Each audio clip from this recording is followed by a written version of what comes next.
कहानियों की इस अनोखी दुनिया में एक बार फिर आपका स्वागत है। आज की कहानी में है एक नया रोमांच, तो चलिए इसे शुरू करते हैं। बहुत समय पहले की बात है। एक छोटे से गांव जिसका नाम धर्मपुर था, वहां एक निर्धन ब्राह्मण अपने परिवार के साथ जीवन व्यतीत करता था। उसके परिवार में उसकी धर्मपत्नी, बालक और वृद्ध माता पिता शामिल थे। ब्राह्मण अपने परिवार का पालन पोषण भिक्षा मांगकर और पूजा पाठ करके करता था। जो कुछ भी भिक्षा और पूजा से प्राप्त होता, उसी से उनकी गृहस्थी किसी तरह चलती थी। हालांकि यह कहना गलत न होगा कि उनके परिवार का निर्वाह तो हो रहा था, परंतु वास्तविकता यह थी कि कई बार ब्राह्मण और उसकी पत्नी को खाली पेट ही रात गुजारनी पड़ती थी। लेकिन ब्राह्मण की ईश्वर के प्रति असीम श्रद्धा थी।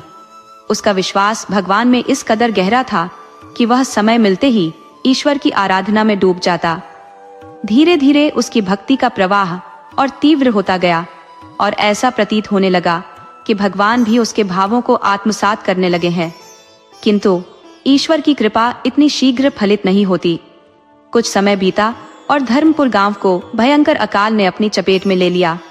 गांव के हर कोने में भूख और संकट ने अपने पांव पसार लिए। धीरे धीरे स्थिति ऐसी हो गई कि ब्राह्मण को भी भिक्षा मिलना बंद हो गया। एक दिन दोपहर के बाद जब ब्राह्मण खाली भिक्षा पात्र लेकर अपनी छोटी सी झोपड़ी में लौटा, तो उसकी पत्नी बेसब्री से उसकी प्रतीक्षा कर रही थी। जैसे ही उसने खाली भिक्षा पात्र देखा, उसकी आंखों में मायूसी छा गई। पत्नी ने कहा, स्वामी, घर में अब खाने को कुछ भी शेष नहीं बचा है। आटा, चावल, दाल, नमक, शक्कर, गुड़ और आलू जैसी सारी आवश्यक वस्तुएं समाप्त हो चुकी हैं। कल जब आप भिक्षा के लिए जाएंगे तो वापसी में कुछ राशन अवश्य ले आइएगा।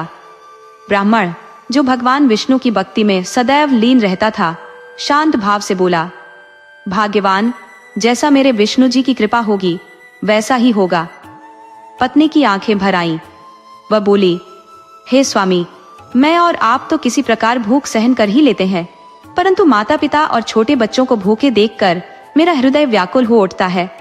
उनका दुख मुझसे सहा नहीं जाता। इतना कहते कहते उसकी आवाज भारी हो गई। ब्राह्मण ने उसे सांत्वना देते हुए कहा, भाग्यवान, धैर्य रखो। यदि भगवान की इच्छा हुई तो कल मैं अवश्य घर के लिए आवश्यक वस्तुएं लेकर लौटूंगा। अगले ही प्रातः ब्राह्मण अपने खाली भिक्षा पात्र को लेकर घर से निकल पड़ा। किंतु आज उसने अपना रुख गांव की गलियों से हटाकर घने जंगल की ओर कर लिया।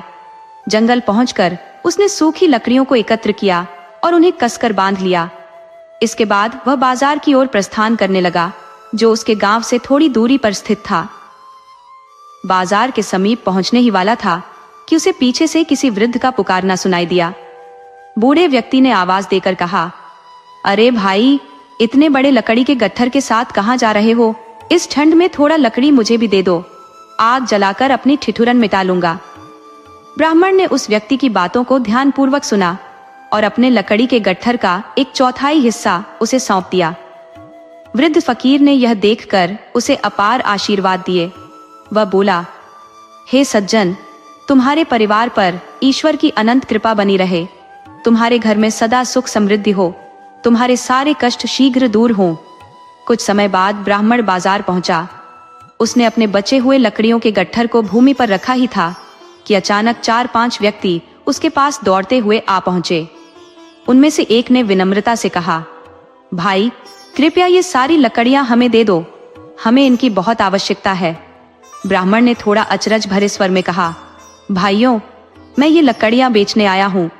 इस पर उनमें से एक व्यक्ति बोला, भैया, अभी हमारे पास पैसे नहीं है, लेकिन हमें तुरंत श्मशान घाट में इन लकड़ियों का उपयोग करना है। हमारे पिताजी की अंत्येष्टि के लिए इनकी सख्त जरूरत है। जैसे ही हमारी स्थिति ठीक होगी, हम यहीं आकर तुम्हारा पूरा भुगतान कर देंगे। ब्राह्मण ने उनके दुख को समझते हुए सहर्ष अपनी सारी लकड़ियां उन्हें सौंप दी। इसके पश्चात वह खाली हाथ अपने गांव की ओर लौटने लगा। रास्ते में उसकी आंखों के सामने अपने छोटे छोटे भूखे बच्चों के मासूम चेहरे और अपने वृद्ध माता पिता की आशा भरी निगाहें घूमने लगी। साथ ही अपनी पत्नी को दिया हुआ वह वचन भी याद आने लगा कि वह घर के लिए आवश्यक वस्तुएं लेकर लौटेगा। इन सब विचारों से उसका हृदय भारी हो गया और उसकी आंखें अश्रुपूर्ण हो उठी। चलते चलते उसके गालों पर आंसुओं की बूंदें लुढ़कती रही, परंतु मन में कहीं न कहीं यह संतोष भी था कि उसने किसी और के दुख को कम किया है। आज अरुणा ने अपनी दिनचर्या से इतर कुछ नया करने की ठानी, परंतु परिणाम स्वरूप उन्हें धन लाभ की कोई संभावना प्राप्त नहीं हो सकी। फिर भी उस ब्राह्मण के हृदय में अपने पालनहार भगवान श्री विष्णु के प्रति अडिग विश्वास था। संध्या का समय निकट आ चुका था और ब्राह्मण के लिए अपने कदमों को घर की ओर बढ़ाना कठिन प्रतीत हो रहा था। पत्नी से किया गया वादा पूरा न कर पाने का बोझ उनके मन को व्यथित कर रहा था।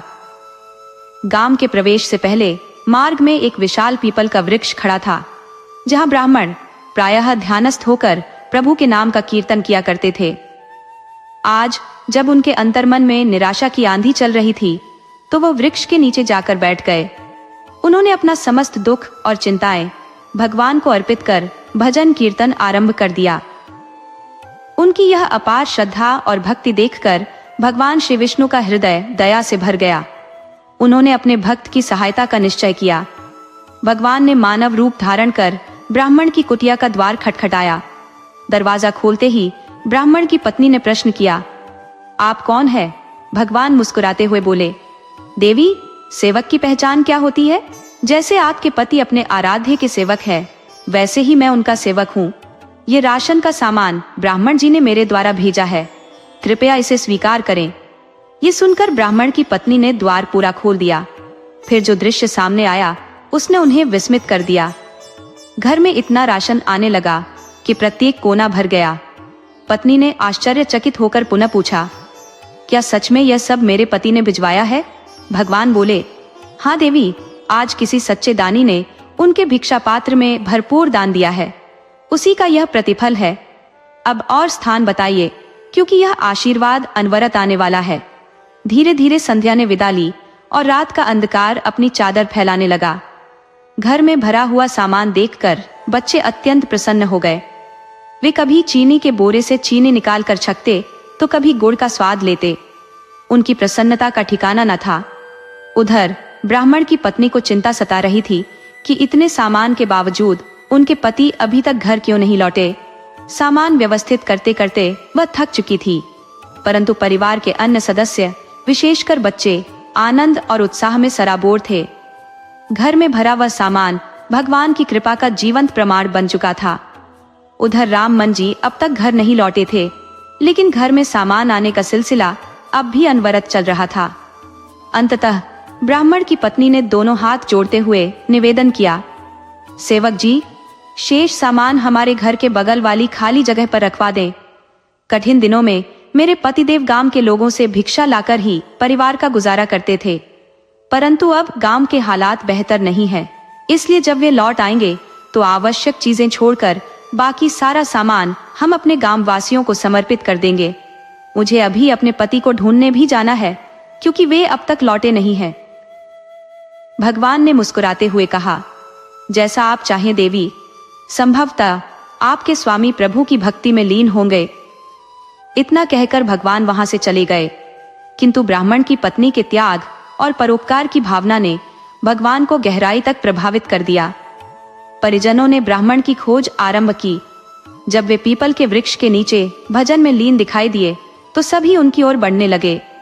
परिजनों को अपनी ओर आते देखकर ब्राह्मण चिंतित हो गए कि शायद परिवारजन भूख से व्याकुल होकर उन्हें ढूंढने निकले हैं। इसके पहले कि ब्राह्मण कुछ बोलते, उनकी पत्नी ने कहा, स्वामी, आज दान में आपको इतना सामान कैसे मिल गया? यह सुनकर ब्राह्मण क्षण भर के लिए अचंभित हो गए, परंतु बच्चों के हर्षित चेहरों को देखकर उन्हें समझ आ गया कि यह प्रभु की कृपा के सिवाय और कुछ नहीं हो सकता। पत्नी ने आगे कहा, स्वामी, हमारा भाग्य कैसा अद्भुत है कि दानदाता आपके आने से पहले ही घर में इतना सारा सामान पहुंचा गया। अब घर का हर कोना भर चुका है। मैंने शेष सामान बाहर रखवा दिया है, क्योंकि घर में और जगह नहीं है। ये सुनकर ब्राह्मण मुस्कुराए और बोले, देवता की कृपा ऐसी ही होती है। जब वे देना प्रारंभ करते हैं तो लेने वाले थक जाते हैं, परंतु उनकी कृपा का भंडार कभी खाली नहीं होता। घर लौटने के बाद ब्राह्मण और उनकी पत्नी ने अपनी आवश्यकता का सामान रखकर शेष सभी चीजें गांववासियों में बांट दी। गांव के लोग उनकी उदारता और निस्वार्थ भाव से इतने प्रभावित हुए कि उनका हृदय कृतज्ञता से भर गया। भगवान की कृपा से न केवल ब्राह्मण का परिवार बल्कि पूरा गांव सुख शांति से समृद्ध हो गया। जहां सच्चे भक्त और प्रभु का आशीर्वाद हो वहां दुख टिक ही नहीं सकता। चारों ओर सुख शांति का साम्राज्य स्थापित हो गया। इस प्रकार सच्चे भक्त ब्राह्मण की अडिग भक्ति ने भगवान को भी उनके सामने प्रकट होने के लिए विवश कर दिया।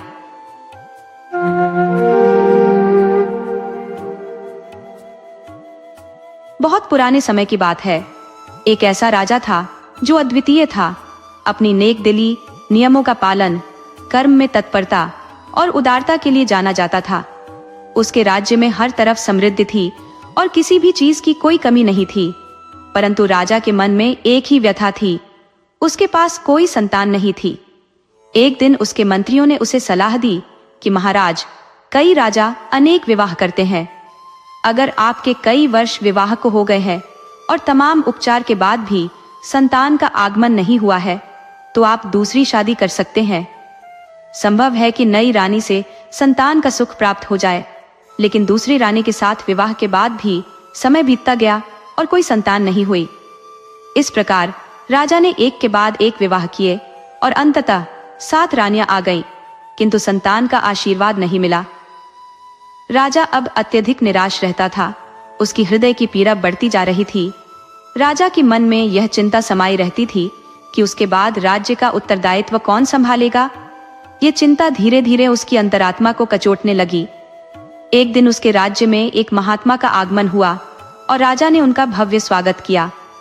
राजा ने महात्मा से कहा, महात्मा जी, मेरे राज्य में हर ओर सुख और शांति है, फिर भी मेरे मन में एक गहरी चिंता है। महात्मा ने कहा, महाराज, सब कुछ होते हुए भी आप दुखी क्यों हैं? राजा ने अपनी व्यथा प्रकट करते हुए कहा, मैं अपनी प्रजा को अपनी संतान की तरह स्नेह देता हूँ, परंतु मुझे संतान का सुख नहीं प्राप्त हुआ। मुझे समझ नहीं आता ये कौन सा कर्म फल है जो मुझे भुगतना पड़ रहा है। महात्मा ने राजा की ज्योतिष गणना करते हुए कहा, महाराज, आपके भाग्य में संतान सुख लिखा है। यह सुनकर राजा का मन खिल उठा, जैसे डूबते को तिनके का सहारा मिल गया हो।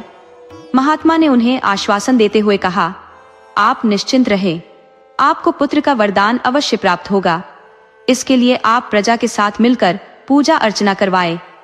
कार्तिक मास का स्नान और छठी माता की पूजा विशेष फलदायी होती है। छठी माता की कृपा से संतानहीन को संतान, निर्धन को धन और अपंग को अंगों की प्राप्ति होती है। माता सबकी मनोकामना पूर्ण करती है। राजा ने महात्मा को दान दक्षिणा देकर विदा किया और उनके उपदेश का पालन करने का संकल्प लिया। जब राजा अपनी रानियों के पास पहुंचे और महात्मा द्वारा कही बात बताई तो बड़ी रानियों ने संशय भरे स्वर में कहा, महाराज, हमने हर संभव उपाय किए, हर वैद्य और औषधि का सहारा लिया, किंतु कोई लाभ नहीं हुआ। ऐसे में यह पूजा अर्चना क्या परिवर्तन ला पाएगी? राजा उनकी बात सुनकर मौन रह गए, परंतु वे छोटी रानी राजरानी के पास गए। राजरानी राजा को अत्यंत प्रेम करती थी और बुद्धिमान भी थी। राजा भी राजरानी पर विशेष स्नेह रखते थे। राजा की अन्य 6 रानियों के मन में राजरानी के प्रति एक गहरी ईर्ष्या और जलन की भावना थी। वे देखती थी कि राजा विशेष स्नेह के साथ राजरानी के पास गए और महात्मा की बात का उल्लेख किया। राजरानी ने राजा को आश्वस्त करते हुए कहा, महाराज, आप चिंता न करें, मैं अवश्य ये सब विधि पूर्वक करूंगी। कार्तिक स्नान करूंगी, छठी मैया की पूजा पूरी श्रद्धा से करूंगी और संतान प्राप्ति के सभी उपाय अपनाऊंगी। राजा को राजरानी की इस संकल्पनापूर्ण बात से संतोष हुआ और राजरानी भी अब कार्तिक माह की प्रतीक्षा करने लगी। धीरे धीरे समय बीतता गया और कार्तिक का महीना आ पहुंचा। अन्य रानियां इस पूजा पाठ के महत्व को समझने में रुचि नहीं रखती थी, बल्कि सोचती थी कि यदि हम कोई कर्म नहीं कर रही है तो राजरानी को भी इस कार्य से रोका जाए, ताकि वह राजा के निकट और प्रिय न बन सके। इस प्रकार अन्य 6 रानियां राजरानी को रोकने के लिए युक्तियां रचने लगी। जब कार्तिक माह का प्रारंभ हुआ और एक भोर के समय राजरानी स्नान के लिए तैयार हुई तो बड़ी रानी ने आग्रह किया, राजरानी, तुम मेरी छोटी बहन समान हो और आज मुझे भारी पीड़ा हो रही है। क्या तुम मेरे सिर की मालिश कर सकती हो? राज रानी के मन में दुविधा थी, किंतु वह बड़ी रानी की बात को ठुकरा नहीं सकती थी। अतः स्नान स्थगित कर सिर की मालिश करने बैठ गई। हर नए दिन एक नई रानी बहाना बनाकर राजरानी को रोक लेती। इस प्रकार 6 दिन बीत गए और राजरानी कार्तिक स्नान नहीं कर पाई। अब वह चिंतित हो उठी कि यदि उसने यह संकल्प पूरा नहीं किया तो महात्मा जी द्वारा बताए गए फल की प्राप्ति कैसे होगी। राजा रानी की एक दासी, जो अत्यंत धार्मिक प्रवृत्ति की थी और हमेशा कार्तिक स्नान और पूजा किया करती थी, इस बात को भली भांति समझ रही थी। उसे यह भी पता था कि अन्य रानियां राजा रानी से ईर्ष्या करती है और इसी कारण से उसे गंगा स्नान करने से रोक रही है। इसलिए वह दासी प्रतिदिन गंगा स्नान करने जाती और वहां से थोड़ा पवित्र जल लाकर छोटी रानी को देती। वह कहती, रानी साहिबा, गंगा मैया का आशीर्वाद सर्वत्र है। यदि आप मन से प्रार्थना करें तो वे इस जल में भी प्रकट हो जाएंगी। इस विश्वास के साथ रानी महल में ही स्नान करते हुए गंगा मैया का स्मरण करती और उसी जल को गंगा जल मानकर स्नान कर लेती। इस प्रकार उसकी गंगा स्नान की प्रक्रिया पूरी हो जाती थी। महल में ही उस दासी ने तुलसी का एक पौधा रोप दिया था और वह उसकी नियमित पूजा करती। गणेश जी, कार्तिकेय जी और अन्य देवताओं की कहानियां सुनाते हुए वह रानी को धर्म की शिक्षा देती। रानी इन कहानियों को आत्मीयता और पूर्ण श्रद्धा से सुनती। वह निस्वार्थ सेवा भावना से परिपूर्ण और सरल हृदय की थी। उसका उद्देश्य किसी को भी पीड़ा पहुंचाना नहीं था। धीरे धीरे कार्तिक माह का अंत आया और अमावस्या के बाद छठ का पर्व समीप आया।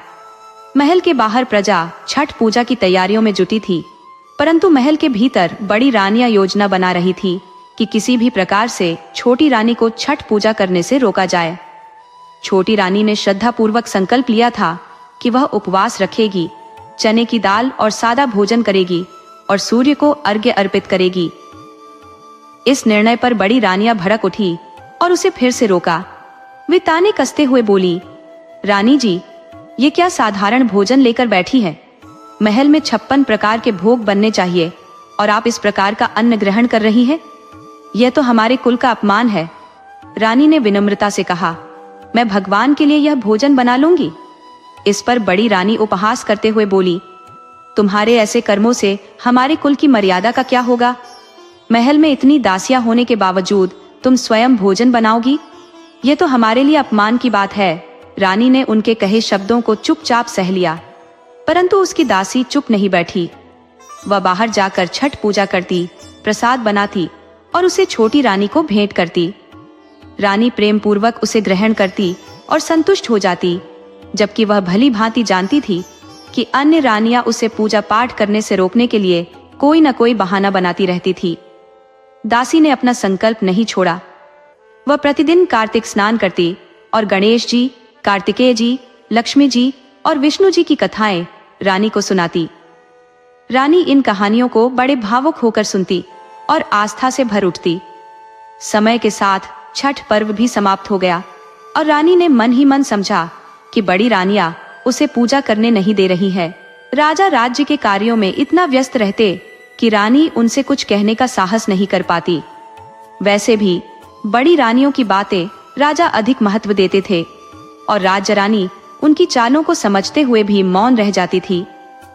राजा, जो कि कान के कच्चे और जल्दी क्रोधित हो जाने वाले थे, छोटी रानी इस बात को भली भांति जानती थी कि उन्हें किसी प्रकार की शिकायत करना उचित नहीं होगा। समय धीरे धीरे बीतता गया और छठी मैया की अनुकंपा से छोटी रानी के गर्भवती होने का सौभाग्य प्राप्त हुआ। जब यह समाचार अन्य 6 रानियों तक पहुंचा तो ईर्ष्या के कारण उनकी आत्मा मानो जल उठी। वे असमंजस में थी कि छोटी रानी गर्भवती कैसे हो सकती है, जबकि उसे पूजा पाठ तक नहीं करने दिया गया था। इस समाचार से राजा का हृदय उल्लास से भर गया, लेकिन बाकी रानियां, जो दिखावे में बड़ी प्रेम से कहती, महाराज, हम भी मां बनेंगे और बड़े होने का दावा करती, वास्तव में अंदर से जलन से भरी थी। राजा अपने सभी रानियों के प्रति समान दृष्टिकोण रखते थे और छोटी रानी को लेकर वे चिंता मुक्त थे, क्योंकि बड़ी रानियां उनके समक्ष प्रेम से परिपूर्ण व्यवहार करती। लेकिन सच्चाई यह थी कि बाकी रानियां छोटी रानी से मन ही मन ईर्ष्या करती थी, क्योंकि वह सुंदर, समझदार और कोमल स्वभाव की थी, जिसके कारण महल के सभी सेवक और दासियां भी उससे विशेष स्नेह करते थे। यह सब देखकर बाकी 6 रानियों के लिए छोटी रानी सहन करना कठिन हो गया था, और अब तो उसकी गर्भवती होने की स्थिति से उनका जलन और बढ़ गया। अपने इस द्वेष में वे उसे हानि पहुंचाने के उपायों की योजना बनाने लगी। वे कहने लगी, महाराज, अब छोटी रानी का ध्यान हम रखेंगे। इस बहाने वे उसकी भोजन में हानिकारक वस्तुएं मिलाने लगी ताकि गर्भ को हानि पहुंचे। परंतु छठी मैया की कृपा से छोटी रानी का स्वास्थ्य नष्ट होने के बजाय ठीक बना रहा। यह देख रानियां अचंभित हो जाती कि आखिर उसकी सेहत पर असर क्यों नहीं हो रहा।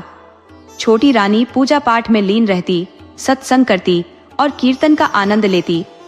उसकी यह आस्था अन्य रानियों को सहन नहीं होती। वे राजा से शिकायत करती कि इस अवस्था में पूजा पाठ करना उचित नहीं। राजा बड़ी रानियों की बातों में आकर छोटी रानी को पूजा से विरत रहने का आदेश दे देते, जिससे रानी का मन खिन्न हो जाता। समय बीतता रहा और धीरे धीरे वह दिन निकट आया जब रानी का प्रसव काल समीप था। राजा अक्सर छोटी रानी की चिंता में व्यस्त रहते और महल आकर उसकी देखभाल करते। इस पर बड़ी रानियां कहती, महाराज, आप राज्य के कार्यों पर ध्यान दीजिए। यहाँ तो हम सभी बहनें छोटी रानी की पूरी देखभाल करेंगी। राजा इस बात से निश्चिंत होकर राज्य कार्य में जुट जाते और एक दिन दौरे पर चले गए। इसी बीच छोटी रानी को प्रसव वेदना आरंभ हो गई। भोली भाली रानी, जो इस अनुभव से अनभिज्ञ थी, अपनी बड़ी बहनों से बोली, दीदी, मुझे बहुत पीड़ा हो रही है। समय निकट आ गया है, कृपया दाई माँ को बुला दीजिए। बड़ी रानी ने सहानुभूति पूर्वक कहा, ठीक है, हम दाई माँ को बुला रहे हैं। फिर उन्होंने दाई माँ को बुलवाया। जब प्रसव के बाद छोटी रानी ने एक सुंदर राजकुमार को जन्म दिया, तो ईर्ष्यालु रानियों ने दाई माँ को लालच दिया कि वह नवजात शिशु को कहीं बाहर ले जाकर मार दे और उसकी जगह ईंट पत्थरों को रख दे। इस प्रलोभन के कारण दाई माँ ने शिशु को कपड़े में लपेटा और चुपके से बाहर निकल गई। प्रसव के बाद बेहोश हुई रानी जब होश में आई तो उसने देखा कि उसका बच्चा उसके पास नहीं है। वह बिलखने लगी और कहने लगी, मैंने तो एक बच्चे को जन्म दिया है, मेरा बच्चा कहाँ है? ईर्ष्यालु रानियों ने उसे धमकाकर कहा, तूने हमारे कुल की नाक कटवा दी। देखो, तूने ईंट पत्थरों को जन्म दिया है। जब राजा को यह खबर मिली कि रानी ने संतान को जन्म दिया है, तो वे तीव्रता से महल की ओर दौड़े। मगर वहां पहुंचते ही बड़ी रानियां विलाप करने लगी और कहने लगी, महाराज, यह क्या हुआ? रानी तो हमें और आपको धोखा दे रही थी। इसने बच्चे की बजाय ईंट पत्थरों को जन्म दिया है। राजा ने बड़ी रानियों से प्रश्न किया, क्या कभी ऐसा सुना है कि कोई स्त्री ईंट पत्थरों को जन्म देती है? रानियों ने जवाब दिया, महाराज, हम झूठ नहीं बोल रहे, आप दाई माँ से पूछ लीजिए। दाई माँ ने भी सच्चाई छुपाते हुए रानियों की बात का समर्थन किया और एक तरफ रखे ईंट पत्थरों की ओर इशारा कर दिया। महल से बाहर निकलते समय दाई माँ नवजात राजकुमार को लेकर नदी के किनारे एक बांस की टोकरी में रखकर बहाने के लिए चल दी। संयोगवश वहीदा नामक दासी, जो रानी की प्रिय सेविका थी, कार्तिक मास में गंगा स्नान हेतु वहां आई हुई थी।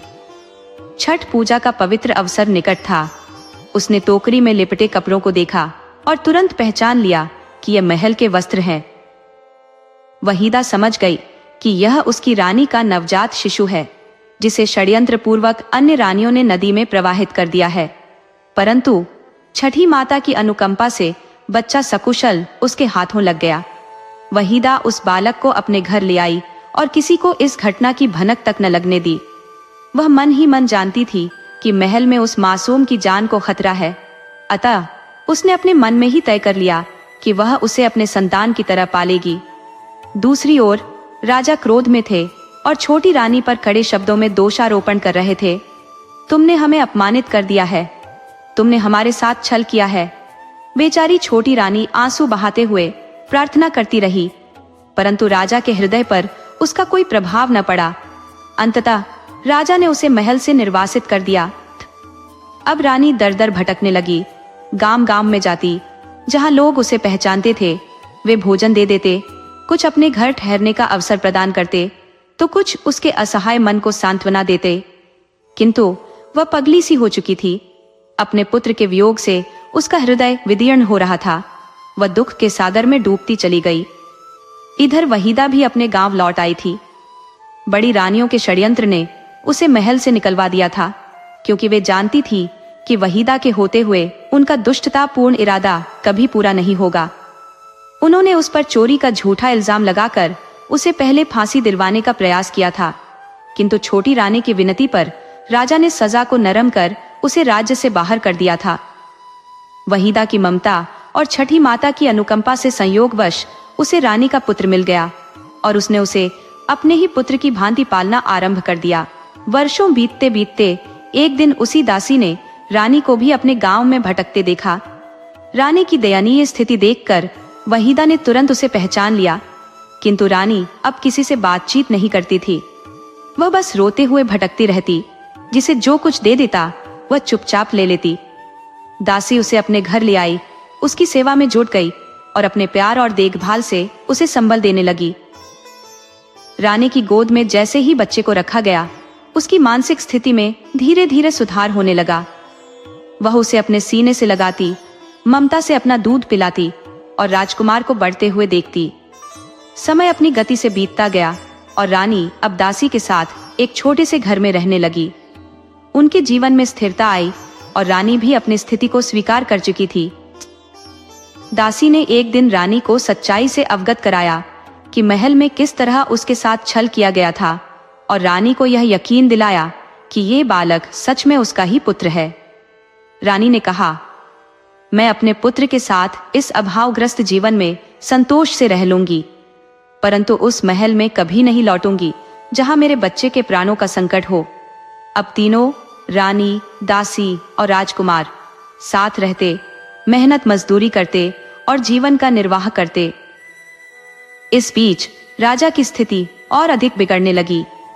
अपनी वंश वृद्धि की चिंता में वह बेचैन रहने लगे थे। उनके मन में सवाल उठता कि संतान के बिना राज्य का भविष्य क्या होगा। उन्हें इस बात का तनिक भी आभास नहीं था कि उनकी वास्तविक संतान तो जीवित है और उनके ही राज्य में पल रही है। महल में बाकी रानियां बेफिक्र और स्वतंत्रता से अपने मन की करती। महल की दासियां भी उनसे भय खाती और उनके विरुद्ध बोलने का साहस किसी में न था। वहीं राजकुमार 5 वर्ष का हो चुका था। रानी ने उसे घर पर ही शस्त्र विद्या का प्रशिक्षण देना आरंभ कर दिया था। रानी जानती थी कि उसकी संतान राजकुमार है, अतः उसमें एक योद्धा के गुण होने चाहिए। एक दिन वह अपने पुत्र को लेकर राजा के गुरु के आश्रम में पहुंची, जहां केवल राज परिवार के बच्चे ही शिक्षा ग्रहण करते थे। रानी ने अपना परिचय छिपा लिया और याचना करते हुए अपने पुत्र को आश्रम में शिक्षा के लिए दाखिला दिलवाया। समय के साथ राजकुमार ने घुड़सवारी, शस्त्र विद्या और वे सभी गुण सीख लिए जो एक योद्धा और राजकुमार में होने चाहिए। जब वह 16 वर्ष का युवा हुआ तो सभी कलाओं में निपुण बन चुका था। अब वह अपनी माँ के पास लौट आया, लेकिन उसे अब तक यह पता नहीं था कि वह एक राजकुमार है। राजकुमार ने अपनी माँ से विदा ली और जीवन का अर्थ तलाशने के लिए एक नए सफर पर निकल पड़ा। वह अपनी माँ और जो दासी थी, उस माँ की सीमा को धीरे धीरे भूलने लगा था। वह कहने लगा कि अब मैं मेहनत करके कमाने के योग्य हो गया हूँ, तो अब से मैं ही कमाऊंगा। तुम सभी को अब मेहनत मजदूरी करने की आवश्यकता नहीं है। अब राजकुमार अपने पिता से मिलने उनके दरबार तक पहुंच गया। जब राजा ने उस युवक को देखा तो भीतर से एक अपनत्व का भाव जागा और बिना किसी संकोच के उसे काम के लिए स्वीकृति दे दी। रसोई का काम राजकुमार को सौंपा गया, जहां वह रसोई के कक्ष में रहने लगा। क्या पकाना है, क्या करना है, सब उसके अधीन कर दिया गया। राजकुमार की रुचियां रानी से मिलती जुलती थी और जो व्यंजन वह बनवाता उनमें से कई राजा को रानी की स्मृतियां ताजा करा देती और राजा की विरह वेदना को और गहरा कर देती। राजा उस युवक को देखता तो उसके मन में ख्याल आता कि यदि उसका बेटा जीवित होता तो शायद इस उम्र का होता। उसकी यह वेदना हृदय में बार बार चुभती। राजा उससे पूछता, तुम्हारे गांव का नाम क्या है और तुम्हारी माँ कौन है? युवक जवाब देता, मेरी माँ मजदूरी करती है। परंतु राजा को कभी यह आभास नहीं होता था कि वह युवक उसी का पुत्र हो सकता है। फिर भी कहीं न कहीं उसकी अंतरात्मा में एक इच्छा जागृत हो जाती कि काश यह मेरा ही पुत्र होता। इस विचार ने राजा के अंतर्मन को एक गहन अवसाद में डाल दिया। राजा का मन अब जीवन से ऊब गया था और एक दिन उसने सोचा कि इस तरह के अस्तित्व से तो मृत्यु ही बेहतर है। उसने नदी में छलांग लगाकर अपना जीवन समाप्त करने का निश्चय किया। जब राजा नदी के तट पर पहुंचा तो संयोगवश उस दिन छठ पूजा का पर्व था। तभी छठी माता प्रकट हुई, वृद्धा का रूप धरकर। उन्होंने राजा से पूछा, हे राजन, तुम इस कदर व्यथित क्यों हो और कहाँ जा रहे हो? राजा ने भारी मन से उत्तर दिया, हे माता, मैं संतानों के बिना बहुत दुखी हूँ। मेरी आयु ढल चुकी है और मेरे राज्य को देखने वाला कोई नहीं है। पड़ोसी राज्य मेरे विरुद्ध आक्रमण की योजना बना रहे हैं और मेरी सत्ता छीनने का अवसर खोज रहे हैं। राज्य की बागडोर किसके हाथ में सौंपूं? यही सोचकर मेरे मन में जीवन के प्रति निराशा आ गई है। मैं उस रानी से बहुत प्रेम करता था जिसने मुझसे छल किया और संतान का सुख मुझसे छीन लिया। यह सुनकर छठी माता ने उसे सांत्वना दी और कहा, राजन, तुम अकारण ही व्यथित हो। तुम्हारा पुत्र जीवित है और अब वह बड़ा हो गया है। राजा ने हैरान होकर कहा, हे वृद्धा माता, क्यों मेरा उपहास कर रही है? यदि मेरा पुत्र होता तो मैं इस तरह दुखी क्यों होता? तब छठी माता ने अपना असली रूप प्रकट करते हुए कहा, तुम्हारा पुत्र तुम्हारे महल में रसोइये के रूप में काम कर रहा है। उसी सच्चे सेवक ने तुम्हारे पुत्र को पाला है। तुम्हारे पुत्र का जन्म मेरे आशीर्वाद से हुआ था, लेकिन तुम्हारी अन्य रानियों ने षड्यंत्र कर उसे नदी में बहा दिया था, किंतु वह बालक बच गया और तुम्हारी उसी सच्ची सेविका को प्राप्त हुआ जिसने उसे अपनी संतान की तरह पाला। ईश्वर सदैव उन्हीं का साथ देते हैं जिनके हृदय में सच्चाई होती है। यह सब जानकर राजा की प्रसन्नता का ठिकाना न रहा। छठी माता राजा को आशीर्वाद देकर अंतर्ध्यान हो गई। महल लौटते ही राजा का मस्तिष्क आक्रोश से भर उठा, जिसे देख रानियां सहम गईं कि राजा को अचानक क्या हो गया है। राजा ने आदेश दिया कि सभी 6 रानियों को कारागार में डाल दिया जाए। रानियां अचंभित थीं, परंतु राजा उनकी ओर देखे बिना सीधे रसोई घर में पहुंचे और वहां रसोई का कार्य कर रहे युवक को अपने हृदय से लगा लिया। युवक हतप्रभ रह गया। उसने विनम्रता से कहा, महाराज, कृपया मेरी निर्धनता का उपहास न करें। राजा ने स्नेहपूर्वक उत्तर दिया, तुम मेरे पुत्र हो, मेरे प्राण। मैंने हमेशा महसूस किया कि हमारा कोई गहरा संबंध है। राजा ने आदरपूर्वक उसे अपने पास बैठाया और उसकी माँ के विषय में पूछा। युवक ने कहा, महाराज, मेरी माँ एक निर्धन मजदूर है। आपसे कोई भ्रांति हो गई है। राजा ने तत्काल सैनिकों को आदेश दिया कि युवक की माँ को ढूंढकर लाया जाए। सैनिक गांव-गांव जाकर उसकी माँ को खोज लाए। राजा ने उस महिला के सामने हाथ जोड़ लिए और विनम्रता से कहा, मैंने तुम्हारा अन्याय किया, तुम्हारे सच पर विश्वास नहीं किया और छल करने वाली रानियों की बातों में आ गया।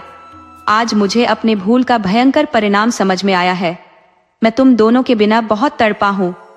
महिला ने भी राजा के चरणों में अपना मस्तक झुका दिया और अपने पुत्र से कहा, पुत्र, यही तुम्हारे पिता है।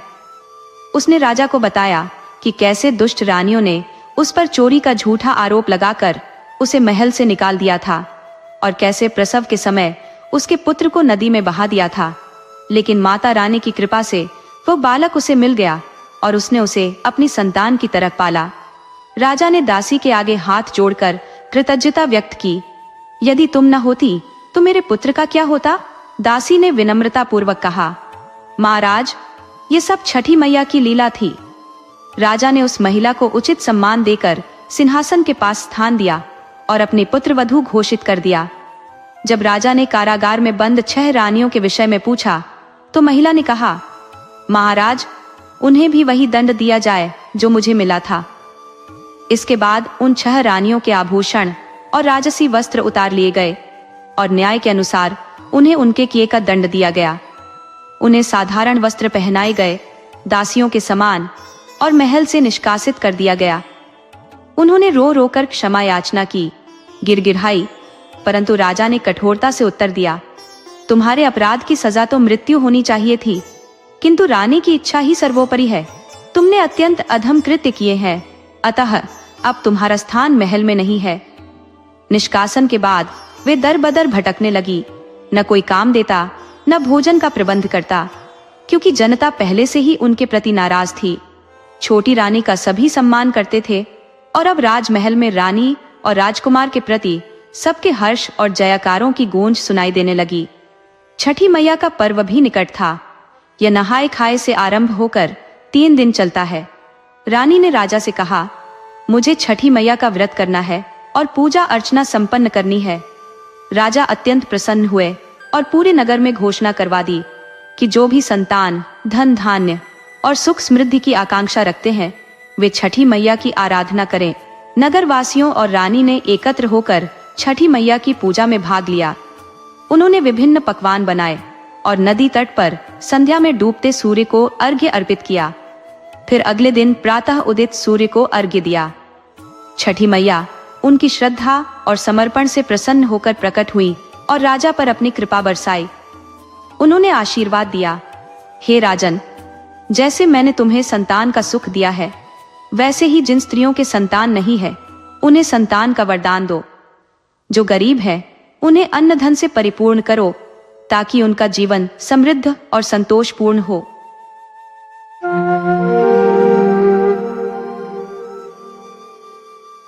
बहुत समय पहले की बात है। एक प्रतापी राजा थे जिनका नाम सूरजमल सिंह था। उनकी 2 रानियां थीं, लेकिन राजा को अब तक संतान सुख प्राप्त नहीं हुआ था। संतानें होती, परंतु उनके जन्म के तुरंत बाद उनका देहांत हो जाता। इस दुर्भाग्य ने राजा को अत्यंत व्यथित कर रखा था। आज फिर रानी का प्रसव का समय था और राजा अत्यधिक चिंतित होकर महल में इधर उधर टहल रहे थे। तभी उनकी माता, राजमाता, उनके पास आई और स्नेहपूर्वक बोली, बेटा, चिंता मत करो, सब ठीक होगा। राजा ने भारी मन से कहा, माँ, मेरे ही साथ ऐसा क्यों हो रहा है? मैंने कौन सा अपराध किया है? मैं धार्मिकता के मार्ग पर चलता हूँ, दान पुण्य करता हूँ, साधु संतों की सेवा करता हूँ, फिर भी मेरी खुशियों पर यह काला साया क्यों छाया हुआ है? ऐसा कौन सा पुण्य कर्म है जो मुझसे छूट गया है? कुछ क्षण चुप रहने के बाद उन्होंने कहा, आखिर ऐसा क्यों हो रहा है कि मुझे संतति सुख नहीं मिल रहा? क्या मेरे भाग्य में खुशियां नहीं है? राजमाता ने उन्हें सांत्वना देते हुए कहा, ऐसी कोई बात नहीं है बेटा, भगवान अवश्य तुम्हारी पुकार सुनेंगे, थोड़ा धैर्य रखो। इसी बीच दाई माँ आई, जिसने राजा की तरफ एक ऐसा चेहरा किया जो स्पष्ट कर रहा था कि कोई दुखद समाचार लेकर आई है। बावजूद इसके राजा के मन में एक छोटी सी उम्मीद बची हुई थी कि शायद अच्छी खबर मिलेगी। उन्होंने दाई की बात का इंतजार किया। दाई ने धीमे स्वर में कहा, महाराज, इस बार भी वही हुआ जो पहले होता आया है। राजा गुस्से में चिल्लाए, चुप हो जाओ और यहां से निकल जाओ, तुम्हें यह समाचार सुनाने के लिए नहीं बुलाया था। राजमाता ने दाई को शांत करने की कोशिश की और कहा, इस बेचारी का क्या दोष, ये सब तो भाग्य का खेल है। उन्होंने फिर पूछा, क्या हुआ?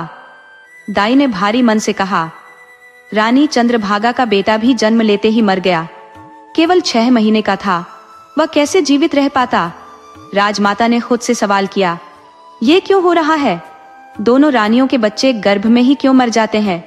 यह सुनकर राजा सूरजमल सिंह निराश होकर अपने माथे पर हाथ रखकर बैठ गए। दाई ने कहा, महाराज, क्षमा करें, मैं ऐसा नहीं कहना चाहती थी। शायद हमारे भाग्य में ही संतान सुख नहीं लिखा है। राजा ने गुस्से से कहा, तुम कहना क्या चाह रही हो? क्या सच में हमारे भाग्य में संतान नहीं है?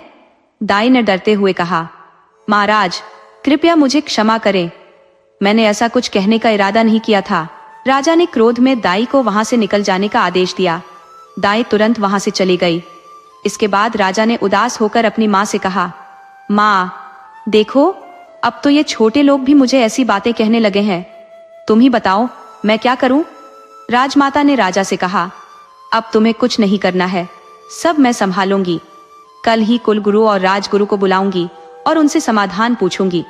उधर नीलम तालाब के किनारे एक पत्थर पर बैठी पानी से खेल रही थी। जैसे ही कमली पीछे से आई, नीलम ने बिना पीछे देखे ही कहा, आज फिर चाची से डांट खाई? कमली ने हंसते हुए कहा, मुझे पता न चलेगा तो किसे चलेगा? मैं तुम्हारी बचपन की सखी हूँ, तुम्हारी हर आदत जानती हूँ, जब भी तुम उदास होती हो यही आती हो। नीलम ने सवाल किया, और तुम यहाँ क्यों आई हो? कमली ने झिड़कते हुए कहा, तुम्हें तो कुछ समझ ही नहीं आता। बेचारी दादी के बारे में सोचा भी है? मैं तुम्हें ढूंढते हुए आई हूँ। दादी ने मुझे तुम्हें वापस लाने भेजा है। नीलम हैरानी से बोली, दादी ने भेजा है? कमली ने सिर पर हाथ मारते हुए कहा, चलो अब, दादी इंतजार कर रही है। नीलम एक साधारण से दिखने वाली लड़की थी। छोटा कद, चेहरे में खास कुछ नहीं, पर उसकी आंखें बहुत गहरी और खूबसूरत थी। दादी, जिनका नाम नीलांजना था, नीलम से बहुत प्रेम करती थी। नीलम के माता पिता बचपन में ही दुनिया छोड़ चुके थे और वह अपने चाचा चाची के घर भोज की तरह रह रही थी। उनका व्यवहार उसे दिन रात नश्त्र की तरह चुभता था, पर दादी का स्नेह उसे सहनशील बनाए रखता था। घर पहुंचते ही नीलम दादी से लिपट गई, पर दादी नाराज थी। उन्होंने गंभीर स्वर में कहा, कमली, देख, इसे ले जाओ, मैं इससे बात नहीं कर रही।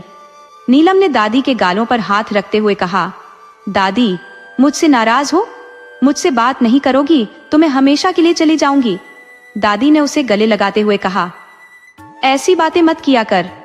कमली ने चुटकी ली, अरे दादी, एक दिन तो इसे ससुराल जाना ही है। दादी ने मुस्कुराते हुए कहा, हाँ, पर अभी इसकी कुंडली भी देखनी है। इसके बाद पंडिताइन से कहा, ये नीलम की कुंडली है, इसे पंडित जी को दिखाकर इसके विवाह का योग पूछना। रात को जब पंडित जी खाना खाकर सोने लगे, पंडिताइन ने नीलम की कुंडली उनके सामने रख दी। नीलम की कुंडली देखते ही पंडित जी के चेहरे पर चिंता की गहरी लकीरें उभर आईं। पंडिताइन ने प्रश्न किया, क्या हुआ? कुछ कहा नहीं। नीलम की शादी के योग है या नहीं?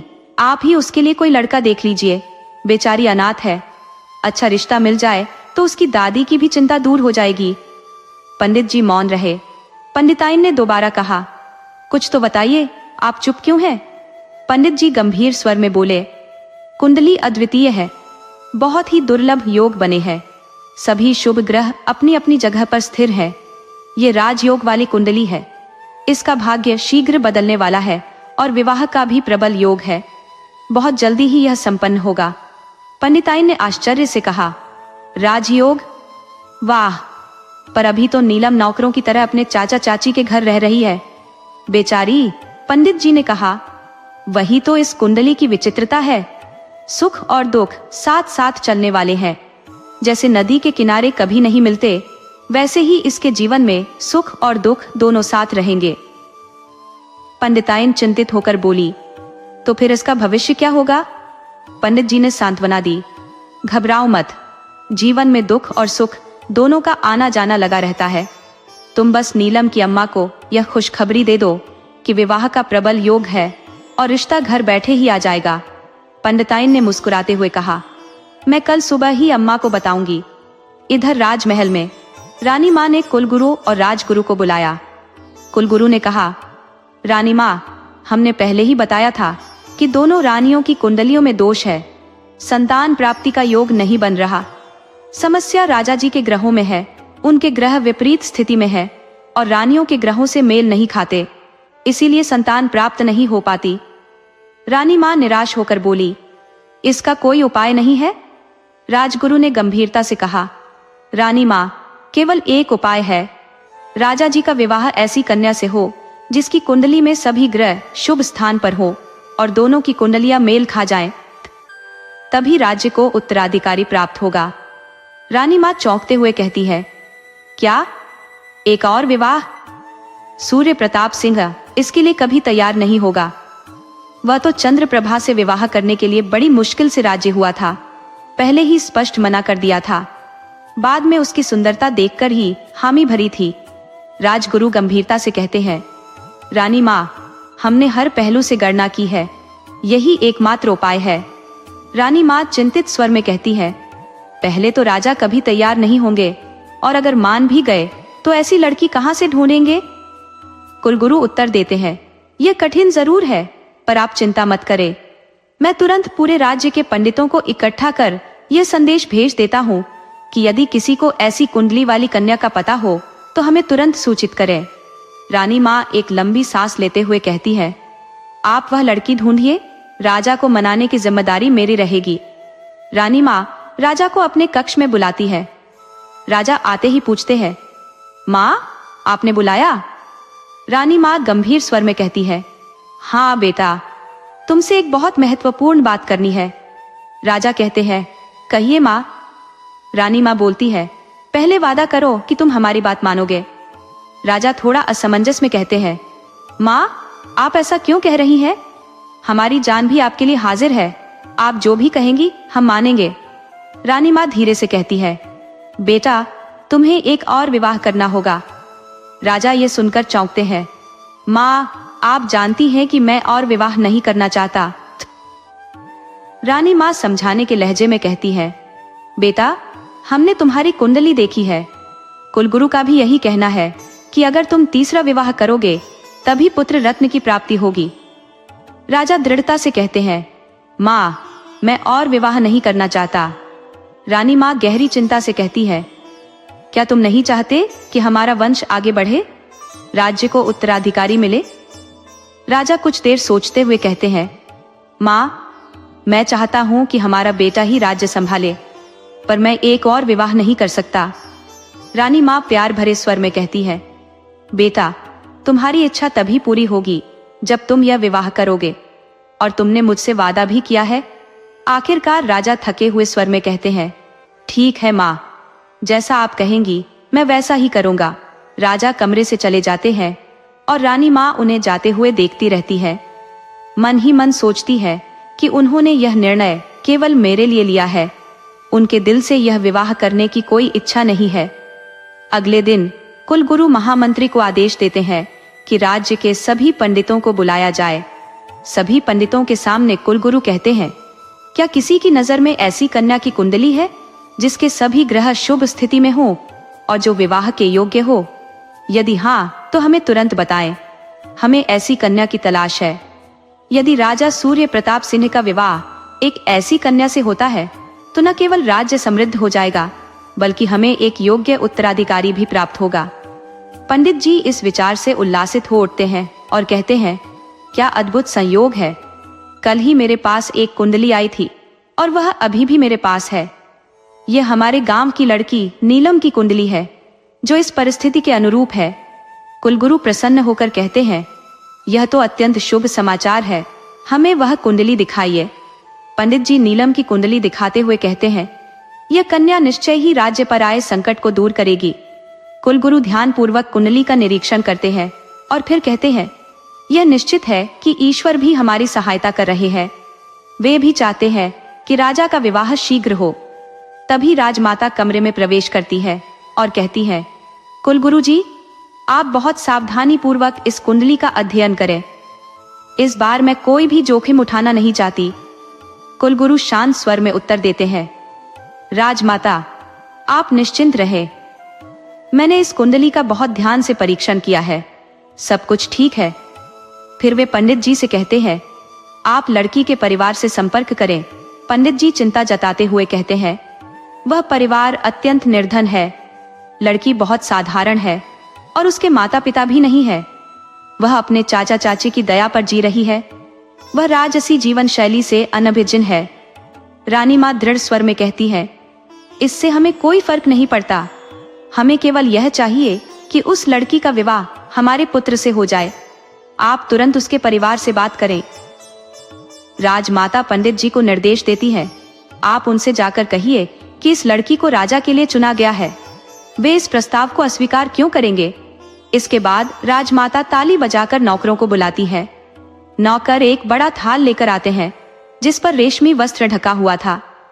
रानी माँ जब वह वस्त्र हटाती है तो उसमें चमकते हुए हीरे, मोती और जवाहरात रखे होते हैं।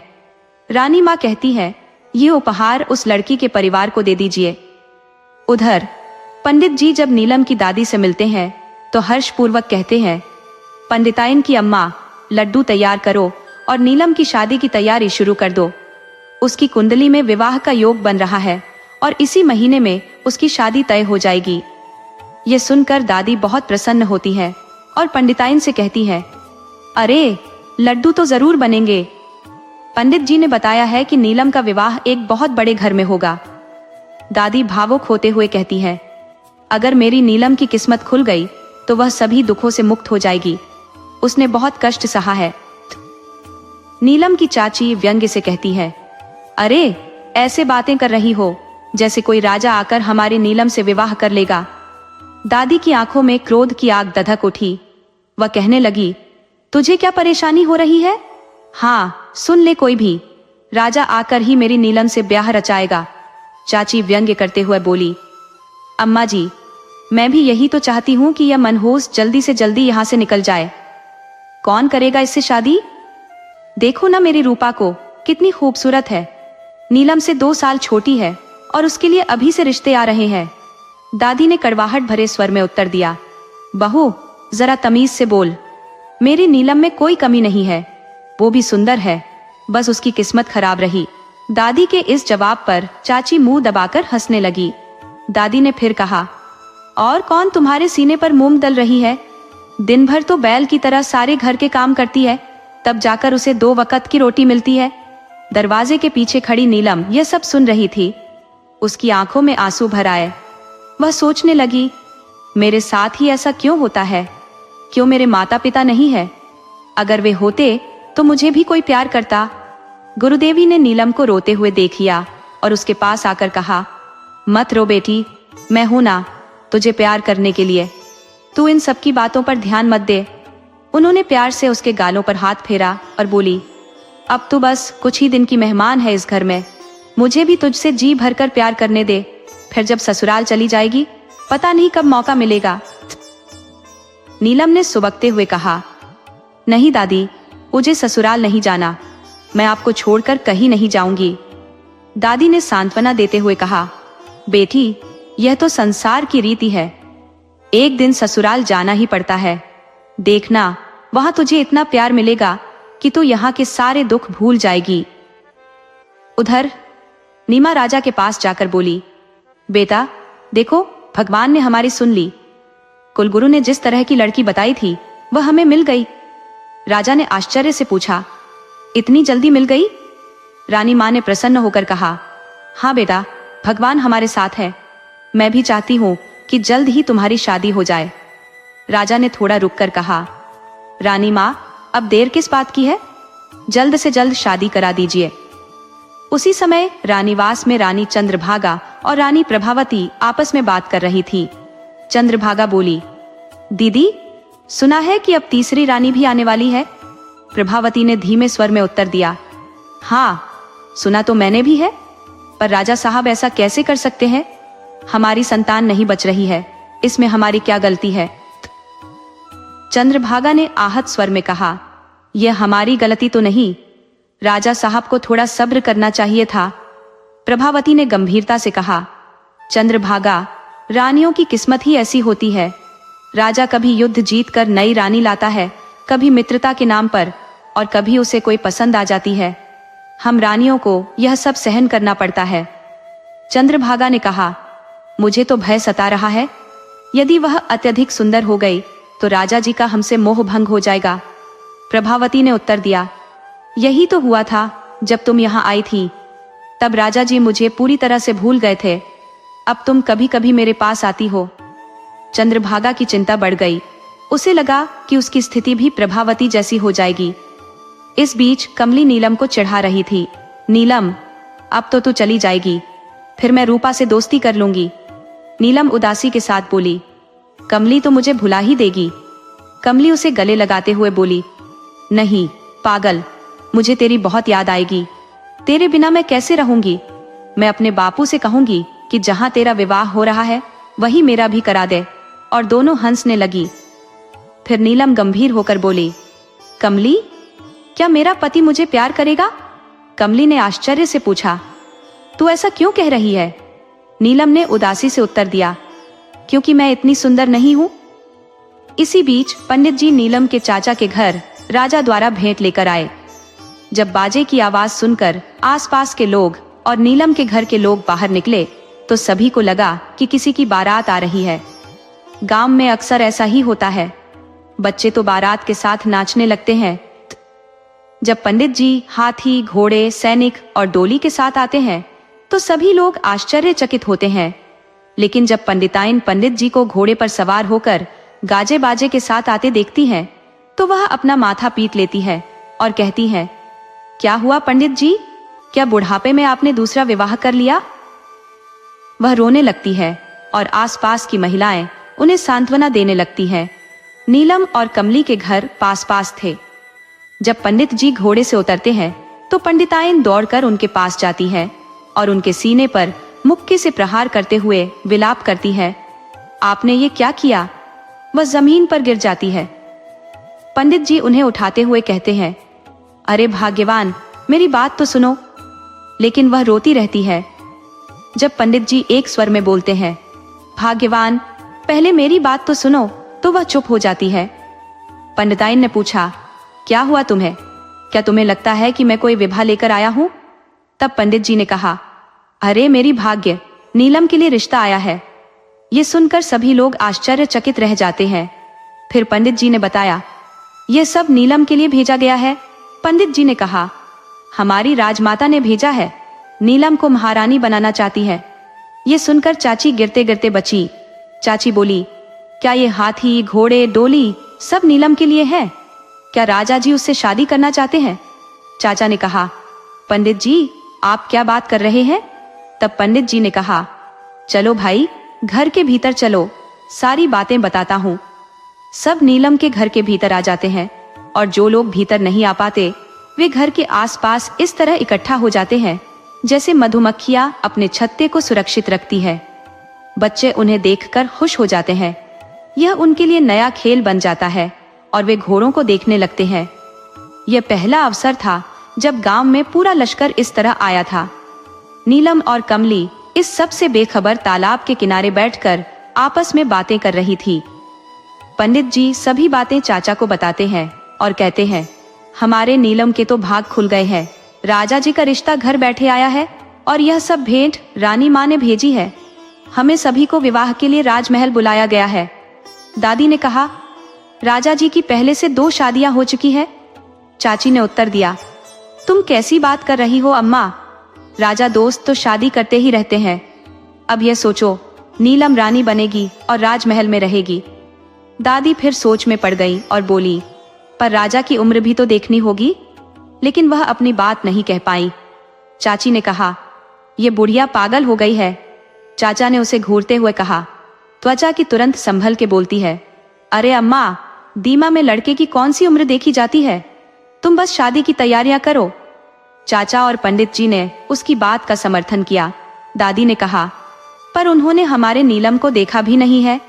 पंडित जी ने कहा, देखने और दिखाने में क्या फर्क पड़ता है? नीलम की कुंडली इतनी जबरदस्त थी कि रानी माँ ने आगे आकर उसका हाथ मान लिया। फिर दादी चुप हो गईं।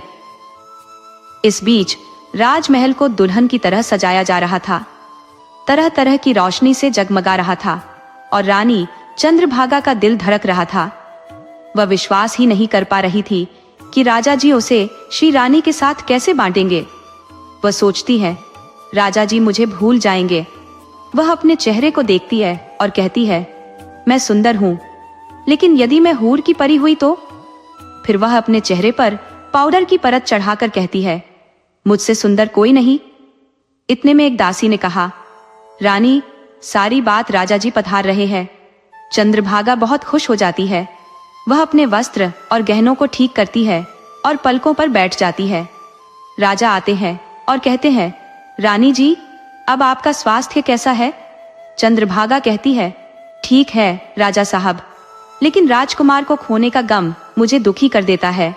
राजा कहते हैं, हाँ रानी जी, हमें भी अपने राजकुमार के खोने का दुख है, लेकिन क्या करें, ईश्वर को यही मंजूर था।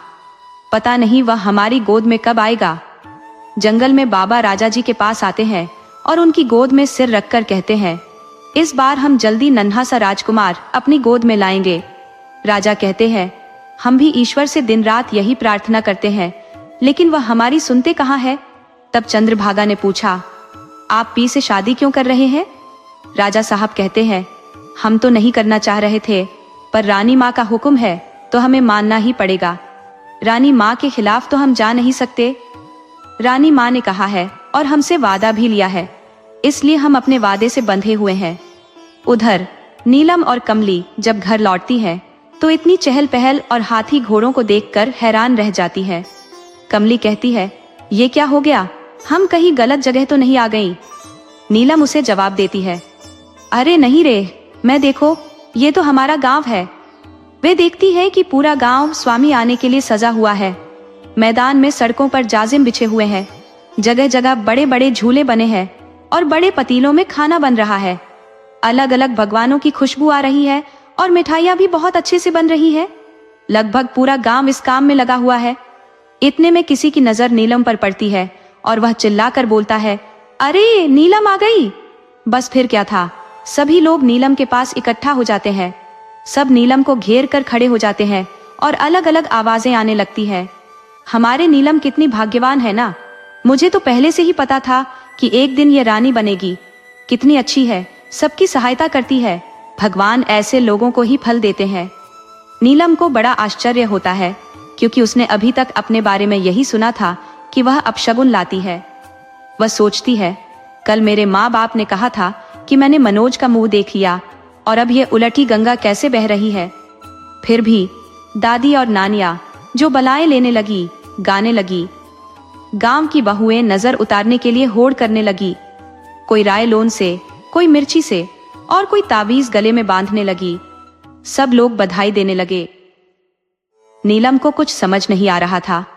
इतने में उसकी चाची आती है, जो कभी भी सीधे नीलम के पास पहुंचकर उसके सिर पर हाथ फेरकर कहती है, क्यों इतनी भीड़ लगाकर मेरी बच्ची को परेशान कर रहे हो? देखो ना, कितना पसीना पसीना हो गई है, कितनी गर्मी लग रही है मेरी बच्ची को। चल बेटी, घर चल। चाची हाथ पकड़कर नीलम को घर के अंदर ले जाती है। नीलम को तो विश्वास ही नहीं होता कि ये क्या हो रहा है। वह कमली से कहती है, मुझे जरा तो काट, कहीं मैं सपना तो नहीं देख रही। वह अपने हाथ पर चिकोटी काटती है और उसके मुंह से आवाज निकलती है, नहीं, ये सपना नहीं है, ये सब सच हो रहा है। चाची उसे अंदर ले जाकर बैठा देती है। रूपा पंखा करने लगती है और कहती है, जरा अच्छे से पंखा जन दीदी को, पसीना नहीं आना चाहिए। पास में चाची के मुंह से निकलता है, दीदी, तेरी माँ तुझे याद कर रही थी। कमली अपने घर चली जाती है। फिर अपने बेटे रघु से कहती है, जा पानी लेकर आ दीदी के लिए। थोड़ी देर रुककर वह कहती है, ऐसा कर लेना। फिर चाची नीलम के सिर पर हाथ रखकर कहती है, बेटा, आज से पहले मैंने तेरी पसंद का बादाम का हलवा बनाया है, जो तुझे बहुत पसंद है ना। और हलवा अपने हाथों से खिलाने लगती है। नीलम को तो समझ नहीं आ रहा है कि क्या हो रहा है। चाची का प्यार देखकर नीलम की आंखों से आंसू बहने लगे। इतने में दादी आ जाती है और नीलम उठकर दादी के गले लगकर फूट फूट कर रोने लगती है। वह कहती है, दादी, ये सब क्या हो रहा है? मुझे कुछ समझ नहीं आ रहा। सब मुझसे इतना प्यार क्यों कर रहे हैं? बताओ ना दादी। जिस प्यार के लिए मैं इतनी तरसी हूँ, वो लोग जो मुझे कभी सीधे मुंह बात नहीं करते थे, आज मुझे सब क्यों प्यार दिखा रहे हैं? दादी प्यार से अपनी नीलम के बालों को सहलाते हुए कहती है, मेरी बच्ची, तेरे दुख के दिन चले गए। अब तेरी जिंदगी में खुशियां ही खुशियां है। और आंखों में आंसुओं को पोंछते हुए कहती है, रोने का समय नहीं है अब तो हंसने का समय आ गया है। नीलम कहती है, दीदी, आपकी शादी में मैं तो रानी का लहंगा लूंगी। चाची हंसते हुए कहती है, तेरी दीदी तुझे एक या दो नहीं, सैकड़ों लहंगे बनवा देगी, उसे किस चीज की कमी है। नीलम आश्चर्य और खुशी से दादी की तरफ देखने लगती है। दादी कहती है, हाँ बेटा, तू रानी बनेगी, तेरे लिए राजा साहब का रिश्ता आया है। नीलम पूछती है, कौन? चाची प्यार से कहती है, अरे पगली मेरी बच्ची, तो अपने देश के राजा का रिश्ता है। नीलम को गुस्सा आने लगता है और वह संभल कर कहती है, राजा जी का? दादी कहती है, हाँ मेरी बच्ची, अब तू अंदर चलकर आराम कर ले, फिर सब बातें बताती हूँ। दादी उसे बताती है कि राजमाता ने राजा जी के लिए तुझे मांगा है। नीलम कहती है, पर दादी, उन्होंने तो मुझे देखा भी नहीं है, फिर कैसे? दादी कहती है, तेरे गुणों के कारण। किसी ने बताया कि नीलम बहुत होशियार लड़की है, तो वे शादी को तैयार हो गए। नीलम आश्चर्य से पूछती है, सच दादी? दादी कहती है, हाँ, और अपनी आंखों के कोनों को पोंछते हुए, जो आंसुओं से भर गई थी, फिर कहती है, हाँ बेटा, बिल्कुल सच।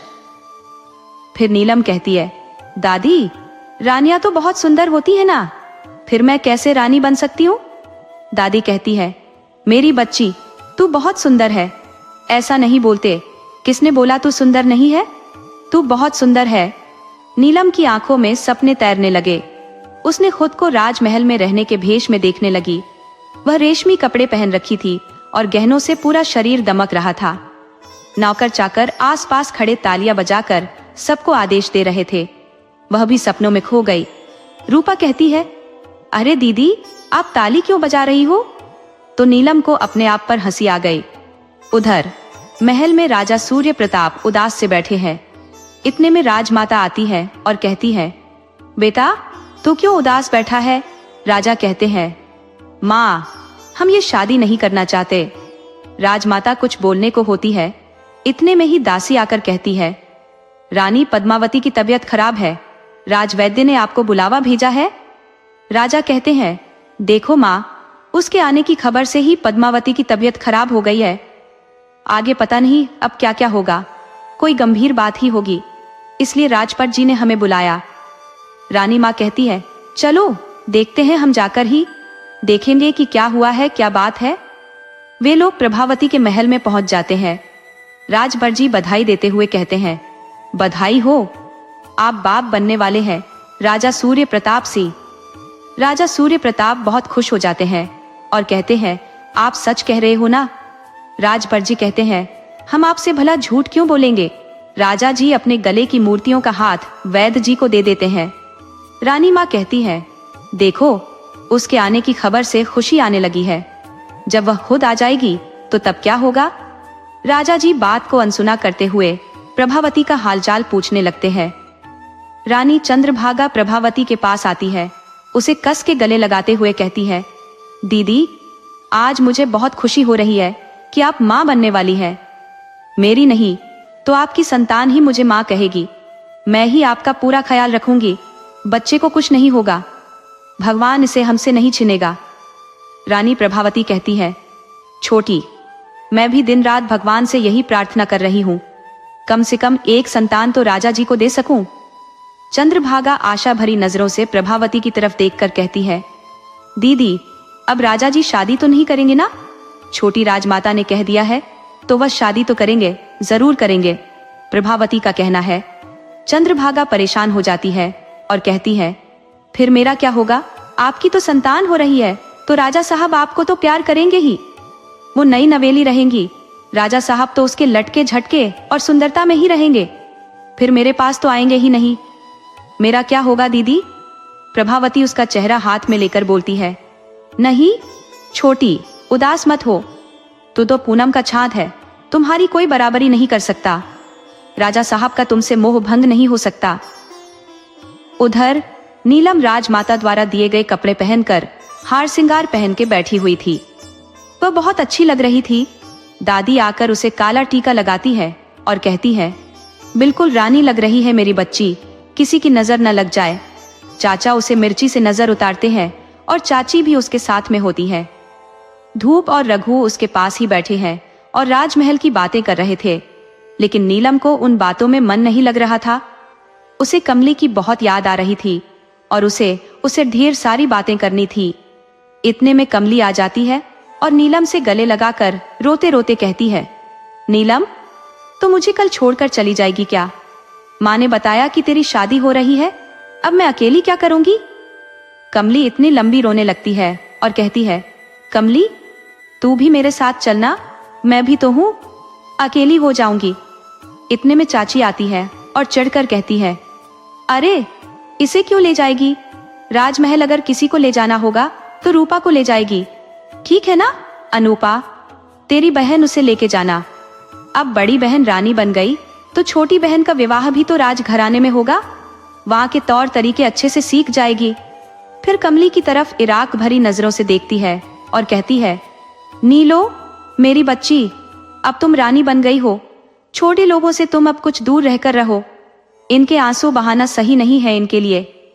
नीलम जी के सामने तो कुछ नहीं बोल पाती, न वे पहले बोलती थी और न आज कुछ बोली। कमली चाची का व्यवहार जानती थी, इसलिए उसे बिल्कुल भी बुरा नहीं लगा। वह तो नीलम के पास बैठ गई। चाची कहती है, कैसे? बेशक हम लड़कियां हैं, मैं इतना कह रही हूँ, फिर भी अपने घर नहीं जा रही हूँ। दोनों ने चाची की बात अनसुनी कर दी और आपस में बातें करने लगी।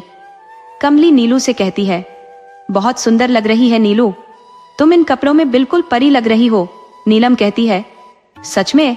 हाँ, सच में बहुत सुंदर लग रही हूँ नीलम, तेरी कसम। फिर नीलम कहती है, कमली, मैं राजमहल में कैसे रहूंगी? मौसम कैसे रहते हैं मुझे पता ही नहीं है। कमली कहती है, आ रही है क्या करे, जैसे अपने घर में रहते हैं वैसे ही रहना, बस काम नहीं करना पड़ेगा।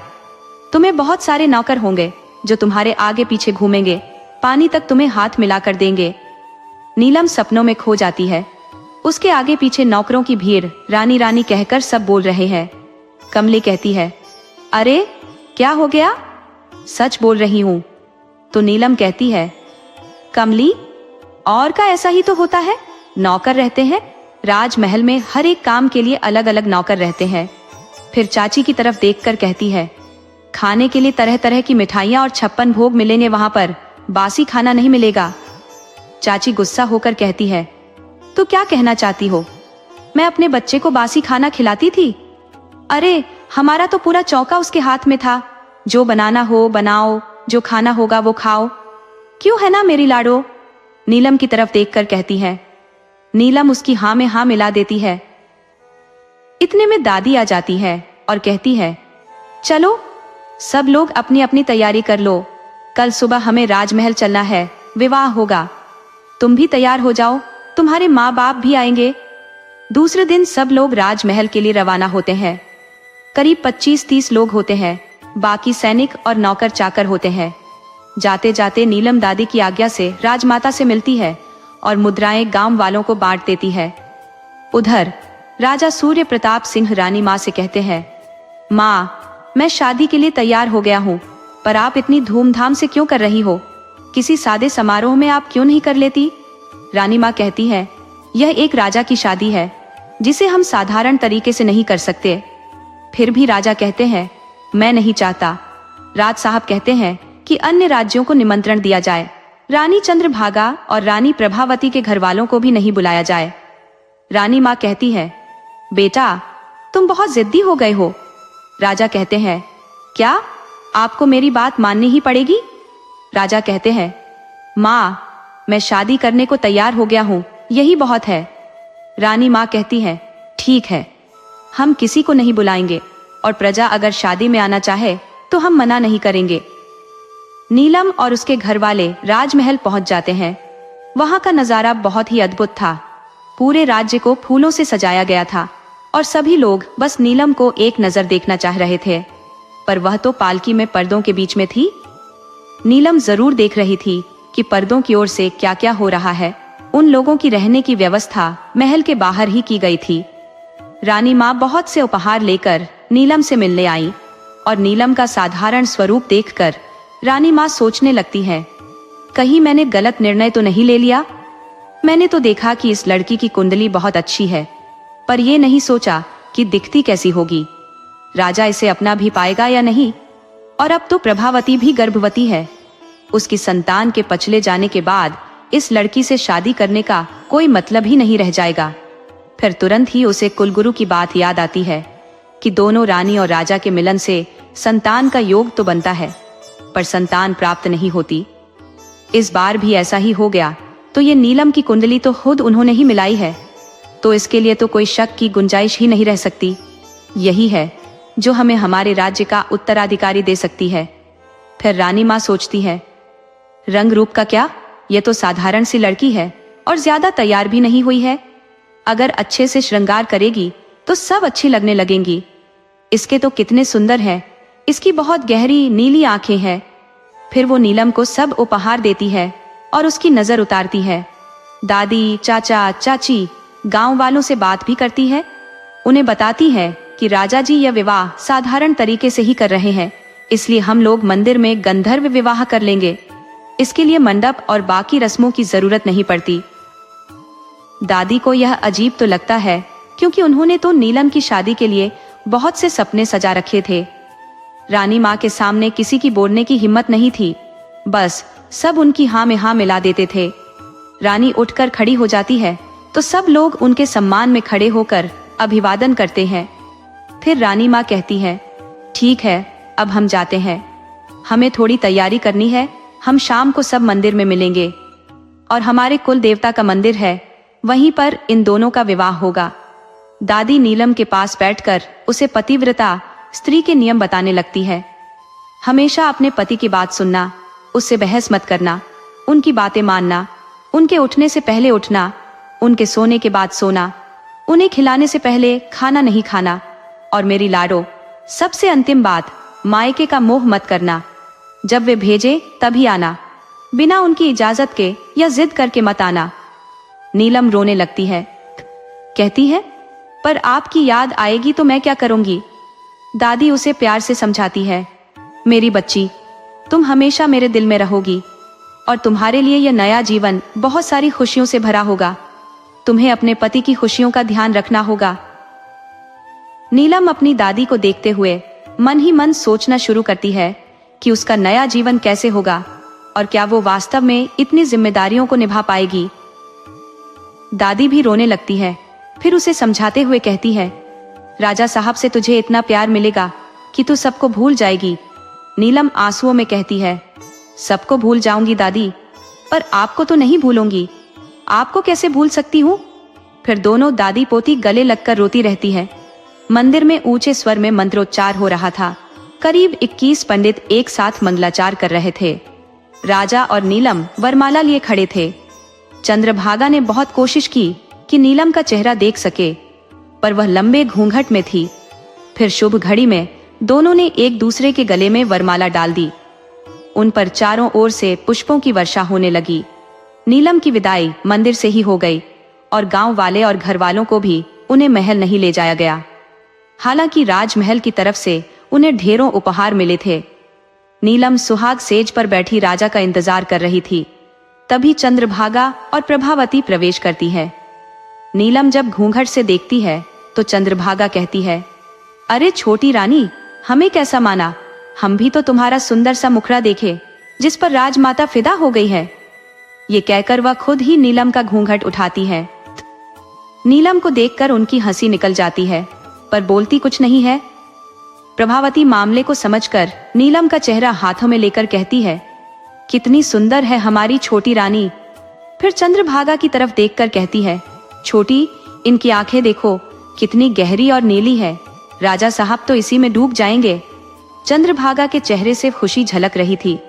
वे न कुछ सुनना चाह रही थी और न कुछ कहना चाह रही थी। इतने दिनों से वे इस शंका को लेकर जी रही थी। वह तो खुशी से अंबरे से बाहर निकल गई, पर प्रभावती उसे आवाज देती रह गई। नीलम सुहाग सेज पर बैठी रही।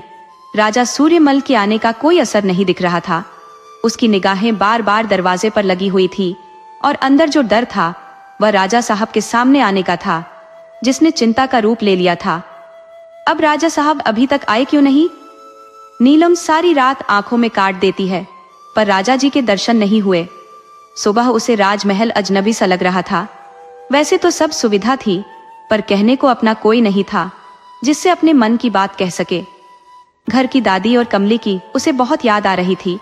किससे कहे, अपना दुख झरोखे से उस उपवन को देखकर थोड़ी देर के लिए अपने मन को बहला रही थी। रानी महाराजा के पास जाती है और कहती है, हमने सुना है कल रात आप रानी नीलम के पास नहीं गए थे। राजा कहते हैं, आपने सही सुना था रानी माँ, पर क्यों नहीं गए। कल आपकी सुहाग की रात थी और आपको उनके साथ होना चाहिए था। रानी कहती है, राजा कहते हैं, रानी, आपकी बात मानकर उस लड़की से विवाह तो कर लिया, लेकिन हम उसे अपना नहीं पाएंगे। ये सुनकर रानी माँ को चिंता होने लगती है। क्या नीलम के साथ ऐसा ही होगा। क्या उनका विवाह केवल एक औपचारिकता बनकर रह जाएगा। रानी माँ मन ही मन सोचती है कि नीलम को राजा का प्यार जीतने का अवसर देना चाहिए। रानी माँ कहती है, राजा, तुम्हें पता है हमने तुम्हारी शादी उस लड़की से किसी उद्देश्य से की थी। उस उद्देश्य को तो पूरा करो। राजा कहते हैं, आप मुझ पर इतना दबाव नहीं बना सकती। मेरा मन उस लड़की के पास जाने का नहीं हो रहा। रानी माँ कहती है, मैं राजमाता हूँ और मैं तुम्हें हुक्म दे सकती हूँ। तुम्हें नीलम के पास जाना ही पड़ेगा। एक बार तो जाना ही पड़ेगा। फिर राजमाता चली जाती है। राजा आखिरकार मन मारकर नीलम के महल पहुंचता है। वह देखता है कि एक लड़की जिसकी रेशमी बाल कमर तक लहराते थे, झरोखे से बाहर देख रही थी। राजा समझ जाते हैं कि यही सुंदरी नीलम होगी। वह आवाज लगाते हैं, नीलम। नीलम किसी पुरुष की आवाज सुनकर चौंक कर पीछे देखती है। ये कौन है? राजा उसे देखकर कहते हैं, तुम कौन हो? नीलम कहती है, जी मैं नीलम। राजा कहते हैं, नहीं, तुम नीलम नहीं हो सकती। हमने तो सुना है कि तुम बहुत सुंदर हो, और तुम तो नीलम नहीं हो सकती। नीलम राजा को देखकर बहुत खुश हो जाती है। वह कहती है, आप राजा साहब है ना? अब वो भाग्य मेरे स्वामी, मेरा प्रणाम स्वीकार कीजिए, और उनके पैरों में गिर जाती है। राजा साहब 4 कदम पीछे हट जाते हैं और कहते हैं, नहीं नहीं, तुम नीलम नहीं हो। नीलम बड़े विनम्र स्वर में कहती है, राजा साहब, आपसे किसने कह दिया कि मैं सुंदरी हूं? नीलम पूरा वाक्य भी नहीं बोल पाती कि राजा सोचते हैं, कल रात को तो चंद्रभागा ने बताया था कि नीलम बहुत सुंदर है, अद्भुत सौंदर्य है उसका। क्या वे हमसे मजाक कर रही थी?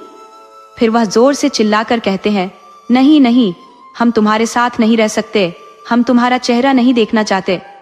और राजा वहां से चले जाते हैं। नीलम तो ठगी से उन्हें जाते हुए देखती रहती है। वह सोचती है, मुझसे क्या भूल हो गई जो राजा जी मुझे ऐसा कहकर चले गए? फिर वह दर्पण में अपना मुख देखती है और कहती है, मैं सुंदर ही तो हूं। फिर चिल्लाकर कहती है, नहीं नहीं, मैं सुंदर नहीं हूं। देखो, मेरा यह रंग रानी जैसा नहीं है। और वह अपने घुटनों के बल बैठकर रोने लगती है। दासी जमुना आकर उसे उठाते हुए कहती है, रानी साहिबा, अब पलंग पर बैठ जाइए।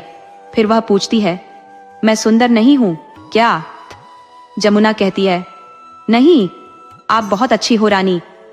नीलम कहती है, नहीं, तुम झूठ बोलती हो, तुम भी मेरी दादी की तरह हो, तुम भी एक झूठ बोल रही हो। जमुना कहती है, नहीं रानी साहिबा, एक दिन राजा साहब जरूर आएंगे।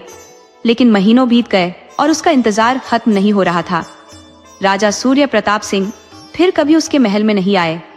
नीलम ने अभी तक उन्हें जी भरकर देखा भी नहीं था। राजा, रानी माँ और दोनों रानियां, किसी ने भी उसके महल में आकर झांका नहीं कि वह जिंदा है या मर गई। किसी को उसकी फिक्र नहीं थी, जैसे सबने उसे भुला दिया था। रानी माँ ने भी अब राजा को कहना छोड़ दिया था। कोई नहीं था जो नीलम के पक्ष में कुछ बोले। नीलम अपनी बदन पर उबटन लगाती, दिन में 4-4 बार अपने बालों को संवारती, नए नए वस्त्र और गहने पहनती।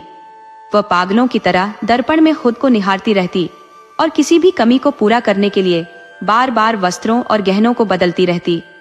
फिर वह अपने खाने पीने की चिंता नहीं करती थी। वह मूर्छित होकर बार बार गिर पड़ती। उसकी यह दशा देखकर दासियां दुखी होती, पर वे भी बेचारी किससे कहती। उन्हें लगता कहीं रानी जी पागल तो नहीं हो गई। वे अपनी बुद्धि से जितना हो सकता था उनका उपचार कर देती और समय अपनी चाल से चल रहा था। नीलम के भाग्य में कुछ और ही लिखा था। रानी पद्मावती का 6ठा महीना चल रहा था और अचानक उन्हें तकलीफ होने लगी। दाई, माँ और बेटी सभी ने अपने अनुभव से जी जान लगा दी, पर उन्होंने जन्मे बच्चे को बचा नहीं सके। पूरा राज्य शोक में डूब गया। रानी महाराज को कहती है, हमने तो पहले ही कहा था, पर आपको तो अपनी जिद करनी थी। हमें तो अपना कुलदीपक चाहिए था, बस हम नीलम को इसीलिए तो लाए थे, पर आपने कभी उसकी कद्र नहीं की। राजा माँ से निकल जाते हैं और सीधे नीलम के महल पहुंच जाते हैं। नीलम दिन रात राजा का इंतजार करती रहती थी और आज सका एक दीपक अपनी देरी पर लगाती थी। दीपक लगा रही थी कि अचानक किसी के चलने के पैरों की आवाज सुनाई दी। उसने अपना सिर उठाकर देखा तो सामने राजा जी आते दिखाई पड़े। कुछ तो मेरे भाग्य खुल गए, मेरे स्वामी मुझसे मिलने आ रहे हैं। खुशी के मारे वह नाचने लगी। राजा साहब का प्रवेश होता है और वह गोल गोल घूमती हुई राजा साहब से टकराकर गिरने लगती है। राजा साहब उसे पकड़कर बचा लेते हैं। नीलम मीठी सी हंसी हंसती है, लेकिन राजा साहब उसकी आंखों में देखना शुरू कर देते हैं। उसकी नीली आंखें राजा को आकर्षित करने लगती है और वह डूबकर नीलम को गले लगा लेते हैं। पति के प्रेम सागर में गोते लगाने लगती है। दूसरे दिन सुबह राजा उठते हैं तो खुद को नीलम के महल में पाते हैं। वे सोचते हैं कि मैं यहाँ कैसे। इतने में बगल में सोए नीलम पर उनकी नजर पड़ती है और उन्हें गिरना होने लगती है। वह तुरंत वहां से निकल जाते हैं। सुबह नीलम उठती है और राजा को ढूंढती है, पर राजा तो कहीं दिखाई नहीं देते। वह जमुना को आवाज लगाती है और पूछती है। जमुना कहती है, राजा, सब तो सुबह जल्दी ही निकल गए। प्रथम मिलन की खुशी में नीलम का चेहरा दमक रहा था। वह अलसाई सी पलंग पर लेटी हुई थी। यमुना कहती है, रानी साहिबा, स्नान का प्रबंध कर दो। तो नीलम कहती है, नहीं, आज नहीं। आज हम उनकी गंध को अपने में महसूस करना चाहते हैं। ताज माता के पास आती है और कहती है, हमने सुना है कल आप नीलम के पास गए थे। तो राजा कहते हैं, माँ, आपने सही सुना है। रानी माँ कहती है, चलो, आपको हमारी बात तो समझ में आई? राजा कहते हैं, फरमा रानी। रानी माँ कहती है, हम समझ गए, आप क्या कहना चाहते हैं। वह लड़की साधारण है, पर हमें कुल का दीपक वही देगी। रानी माँ चली जाती है। वैसे राजा को नीलम की नीली नीली आंखों की याद आ रही थी और उनका किसी काम में मन नहीं लग रहा था। उन्हें वही दृश्य नजर आ रहा था जब वे आपस में मिले थे। दिन भर उनका मन किसी काम में नहीं लगा। वे जितना बोलना चाह रहे थे, उन्हें वही नीलम की आंखें नजर आ रही थी। रानी माँ ने राजा से कहा, याद है आखिरी बार उसे तुमने कितनी कम देखा था? क्या तुमने उसे पत्नी के सभी अधिकार दिए हैं? इतने दिनों से कभी उसकी सुध ली? क्या हाल है?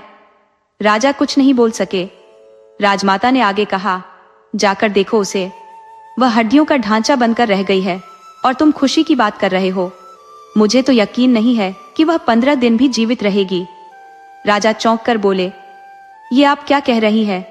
हमारी संतान का क्या होगा? रानी माँ कुछ नहीं कह पाई और आगे निकल गई। राजा नीलम के महल में पहुंचे। जब उन्होंने नीलम की हालत देखी तो बहुत दुखी हो गए।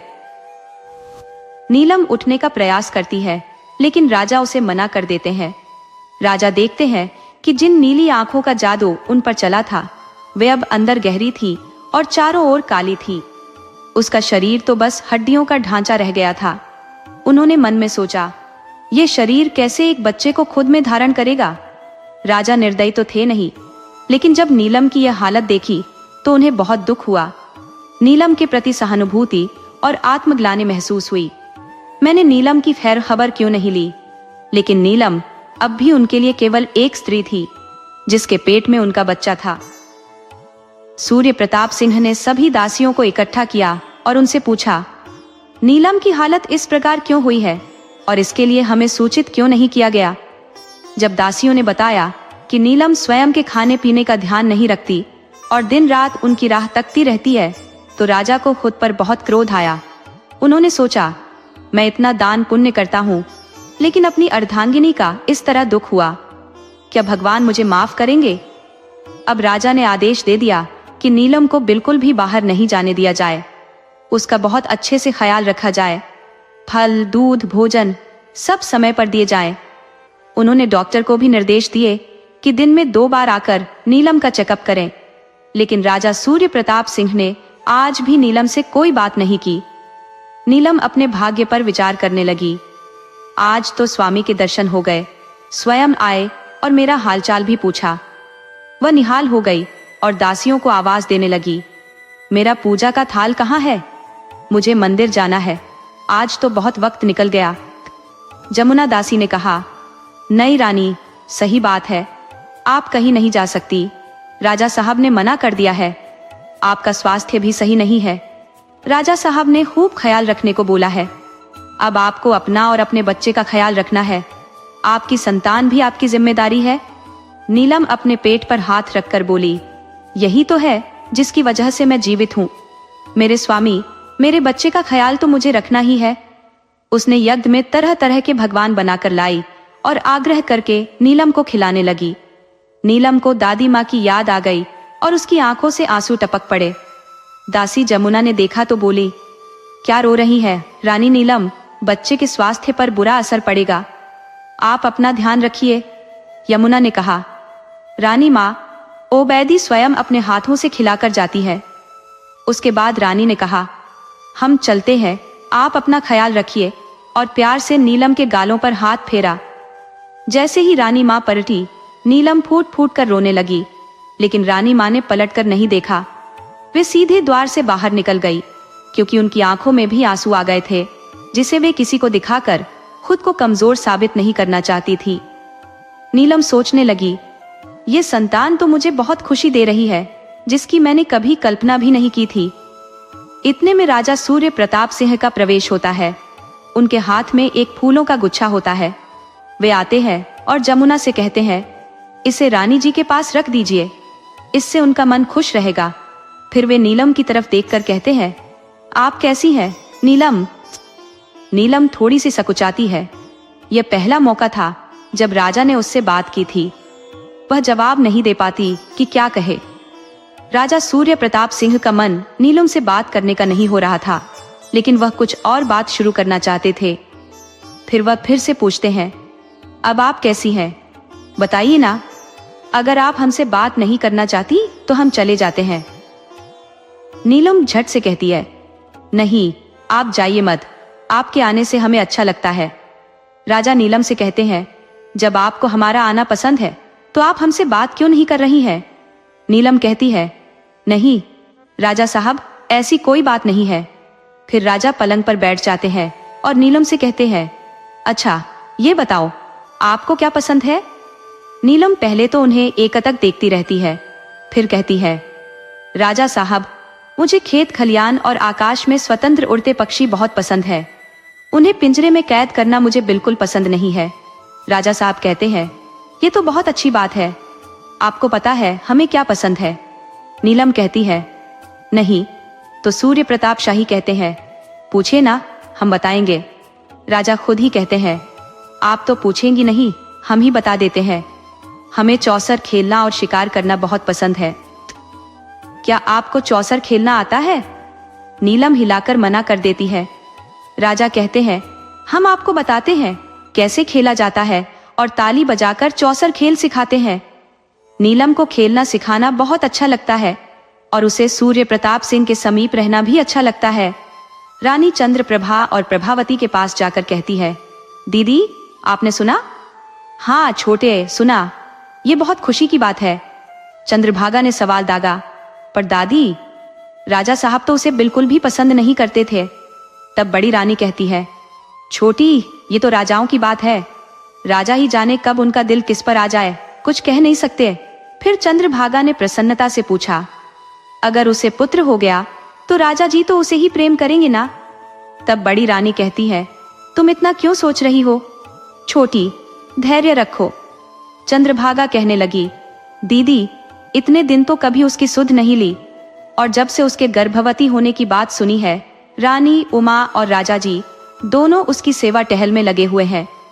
प्रभावती कहती है, छोटी, तुम्हें नहीं लगता कि हमें भी नीलम के पास जाना चाहिए? उससे मिलकर उसे बधाई और उपहार देने चाहिए। चंद्रभागा कहती है, दीदी, मेरा मन तो बिल्कुल नहीं कर रहा, मगर आप कह रही हैं तो हम चल सकते हैं। हमें चलना ही चाहिए। छोटी, राजा जी को इससे खुशी होगी। ऐसा कहकर प्रभावती बहुत से उपहार लेकर चंद्रभागा को साथ लेकर नीलम से मिलने चली जाती है। नीलम उन लोगों को देखकर बहुत खुश होती है, लेकिन उनकी हालत देखकर प्रभावित होती है। चंद्रभागा और प्रभावती दोनों दुखी हो जाती हैं, लेकिन प्रभावती को यही लगता है कि क्या नीलम एक संतान को जन्म दे पाएगी या इस बार भी राजा जी की इच्छा अधूरी रह जाएगी। वह नीलम से कहती है, छोटी रानी, तुम अपना ख्याल क्यों नहीं रखती हो? तो नीलम कहती है, दीदी, आप कह रही हैं तो हम अपना ख्याल जरूर रखेंगे। चंद्रभागा कहती है, आप ज्यादा खाया कीजिए, जिससे आपका बच्चा भी स्वस्थ होगा। आप जानते हैं ना, वह हमारे राज्य का उत्तराधिकारी होगा। नीलम कहती है, नहीं। प्रभावती कहती है, हम दोनों की कोई संतान नहीं है। राजा साहब को इस होने वाली संतान से बहुत अपेक्षाएं हैं। नीलम सोच में पड़ जाती है, क्या मुझसे विवाह करने का यही तो उद्देश्य नहीं था राजा साहब का? लेकिन फिर वह अपने मन से इन विचारों को झटक देती है और खुद से कहती है, नहीं, दीदी ने कहा था कि मेरे खून से बहुत अच्छे मिलते हैं, और मेरी दादी ने भी यही बताया था, इसलिए उन्होंने मुझे पसंद किया। अब राजा साहब प्रतिदिन नीलम से मिलने आने लगे। वे उनका बहुत ख्याल रखने लगे, उन्हें सैर पर ले जाते, तालाब के किनारे ले जाते और उनकी खुशियों का पूरा ख्याल रखते। नीलम की सेहत में भी सुधार आने लगा। अब वह पहले से ज्यादा खुश रहने लगी थी। राजा का स्नेह उसके जीवन में बस चुका था, लेकिन राजा अपने कर्तव्यों का निर्वाह कर रहे थे। उनकी बातचीत का विषय हमेशा स्वास्थ्य, खेल और परिधान ही रहता था। प्रेम की बात तो कभी हुई ही नहीं, क्योंकि राजा नीलम से प्रेम नहीं करता था। इस बीच चंद्रभागा जल रही थी। उसे लगता था कि मेरे रूप लावण्य के सामने नीलम की कोई बिसात नहीं है, लेकिन राजा जी तो नीलम के पास जा रहे थे। जब वह उन्हें बाग में घूमते और झूला झूलते देखती तो उसकी छाती पर सांप लौटने लगता। वह सोचने लगती, मेरा रूप बेकार है, क्या मतलब इसका जो राजा जी को बांध नहीं पाया? यदि इसमें जादू होता तो राजा नीलम की ओर क्यों बढ़ते? ये सब सोचकर नीलम के प्रति उसके मन में जलन भर गई। अब धीरे धीरे समय बीत रहा था और नीलम का गर्भ 7 महीने का हो गया था। राजा के महल में गोद भराई की तैयारियां होने लगी। नीलम के मायके वालों को भी बुलाया गया। नीलम के रूप में भी निखार आ गया था। गर्भावस्था में स्त्रियों का रूप चरम पर रहता है। राजा सूर्य प्रताप सिंह को अब नीलम का साथ भाने लगा था। वे अब ज्यादा से ज्यादा समय नीलम के साथ गुजारने लगे थे। उसकी नीली आंखों में घंटों देखते रहते। नीलम के प्रति उनके मन में प्रेम का अंकुर फूट पड़ा था, लेकिन वह उसे व्यक्त नहीं कर पा रहे थे। राजा खुद ही संकोच में थे कि इतनी अवहेलना के बाद नीलम को ये सब कैसे कहेंगे और उसकी प्रतिक्रिया क्या होगी। नीलम खुद को दुनिया की सबसे खुशकिस्मत स्त्री समझने लगी थी। अब उसे किसी चीज की इच्छा नहीं थी। गोद भराई में 2 दिन बाकी थे। राजा सूर्य प्रताप सिंह अपने महल में आराम कर रहे थे। रानी चंद्रभागा ने पूरी सज धज के साथ प्रवेश किया। आज वह राजा साहब को रिझाने के लिए पूरी तरह तैयार होकर आई थी। सूर्य प्रताप सिंह ने कहा, अरे आइए चंद्रभागा, बहुत दिनों बाद। सूर्य प्रताप सिंह अपनी बात पूरी करते इससे पहले ही चंद्रभागा बोली, आपने हमें बुला लिया इसलिए हमें आना पड़ा। राजा कहते हैं, मैं आजकल थोड़ा व्यस्त था। चंद्रभागा अपनी अदाओं से कहती है, आप अपनी नीलम के साथ खुश है, ये देखकर हमें बहुत खुशी होती है। राजा का अब इस सौंदर्य से मोहभंग हो चुका था। वे चंद्रभागा पर ध्यान नहीं देते। वे कहते हैं, हाँ नीलम बहुत अच्छी है, मैं पहले उसे समझ नहीं पाया। चंद्रभागा को ऐसा लगा जैसे उसके शरीर में किसी ने चुना और चुनौतियां डाल दी। राजा कहते जा रहे थे, अब मैंने उसे करीब से जाना है, वह बहुत अच्छी है। राजा की ये बातें सुनकर चंद्रभागा बिना कोई जवाब दिए महल से निकल गई। जब राजा ने पलट कर देखा तो वहां कोई नहीं था। वह खुद से कहने लगे, अरे यार, चंद्रभागा कहाँ चली गई? चंद्रभागा गुस्से में नीलम के महल में पहुंची और उसे देखकर कहने लगी, तुम समझती क्या हो अपने आप को? नीलम ने कहा, क्या हो गया दीदी, आप ऐसा क्यों बोल रही हैं? चंद्रभागा गुस्से में कहती है, क्या समझती हो अपने आप को? या नाज नखरे दिखाकर राजा को रिझाओगी? अपने दर्पण में देखने लायक है क्या तुम? वो तो राजा साहब को उत्तराधिकारी चाहिए, इसलिए मैं तुम्हारे पास आई थी। नीलम कहती है, क्या कह रही हैं आप? उधर चंद्रभागा कहती है, नहीं तो क्या, कुंडली की वजह से ही तो राजा साहब की शादी तुम्हारे साथ हुई है। राजगुरु ने ही तो कहा था कि तुम राज्य को उत्तराधिकारी दोगी। अब उत्तराधिकारी मिल जाएगा तो राजा साहब उसे ले जाएंगे और तुम्हारे पास कुछ नहीं रह जाएगा। तुम फिर अकेली रहोगी पहले की तरह। यह कहकर वह जोर जोर से हंसते हुए वहां से चली जाती है। चंद्रभागा अपने महल में पहुंचती है तो उसका गुस्सा थोड़ा शांत होता है। वह सोचती है, मुझे ये सब बातें नीलम से नहीं कहनी चाहिए थी। कल उससे जाकर माफी मांग लूंगी। लेकिन नीलम पर तो जैसे वज्रपात टूट पड़ता है।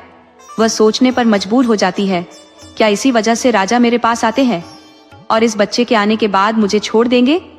उसे अपने पुराने दिन याद आते हैं, जब राजा साहब ने उसके रंग को देखकर मुंह मोड़ लिया था। कोई भी उसके महल में नहीं आता था। वह तड़पती रहती थी। यह सोचकर चंद्रभागा की सारी बातें सही लगने लगती हैं। वह सोचती है कि बस राजा साहब इसी संतान के लिए आ रहे हैं और मुझसे जो बातें की जाती है वे सब एक छलावा मात्र है। नीलम बहुत दुखी हो जाती है, लेकिन उसकी आंखों से आंसू नहीं निकलते, जैसे उसने भी नीलम का साथ छोड़ दिया हो। वह अपने पेट पर हाथ रखकर कहती है, इसे ले जाकर फिर मुझे छोड़ देंगे। नहीं, मैं अपनी संतान को उन्हें ले जाने नहीं दूंगी। सामने नीलम की अंतरात्मा कहती है, नीलम वो राजा है, उनके सामने कहाँ टिक पाएगी, तो कहाँ लेकर जा सकती है? इसे राजा ऐसे अस्पताल में भी ढूंढ लाएंगे। नीलम का स्वाभिमान जाग जाता है। वह कहती है, मुझे ऐसा जीवन मंजूर नहीं। मैं राजा जी को ऐसा सबक सिखाऊंगी कि कोई भी फिर कभी इस तरह फायदा नहीं उठा पाएगा। वे संतान के लिए सब कर रहे हैं तो मैं उन्हें संतान ही नहीं दूंगी। यह सोचकर नीलम झरोखे के पास खड़ी हो जाती है। उधर राजा चंद्रहार लेकर नीलम के महल की ओर दौड़ते हैं। वह सोचते हैं, आज तो मैं अपने मन की बात नीलम से कह दूंगा। राजा द्वार पर पहुंचकर नीलम को देखते हैं जो झरोखे के पास खड़ी है। वह आवाज लगाते हैं, नीलम, नीलम। नीलम पलटकर राजा को घूर कर देती है और कहती है, आप इन संतान के लिए सब कुछ कर रहे हैं ना, ये आपको कभी नहीं मिल पाएगी, आप संतानहीन रहोगे। और यह कहते हुए झरोखे से छलांग लगा देती है। राजा दौड़कर झरोखे तक आते हैं और पीछे देखते हैं। वह देखते हैं कि खून से लथपथ नीलम की मृत देह वहां पड़ी है। राजन, नीलम, नीलम कहकर वह पुकारते हैं, लेकिन नीलम तो जा चुकी होती है। राजा नीलम के पास दौड़कर आते हैं और जोर जोर से रोने लगते हैं। वह कहते हैं, नीलम, तुमने क्या किया? मुझे कम से कम कुछ बोलने का तो मौका दिया होता। मैं तुमसे कितना प्रेम करने लगा हूं, लेकिन अब राजा की सुनने वाला कौन था? राजा ये सोचते हैं कि नीलम ने अचानक यह कदम क्यों उठाया। तब चंद्रभागा अपने किए पर पछता रही थी। उसे जैसे ही यह खबर मिलती है कि छोटी रानी ने झरोखे से छलांग लगा दी, तो वह अपने आप को संभाल नहीं पाती और दौड़कर छोटी रानी यानी नीलम के पास पहुंचती है।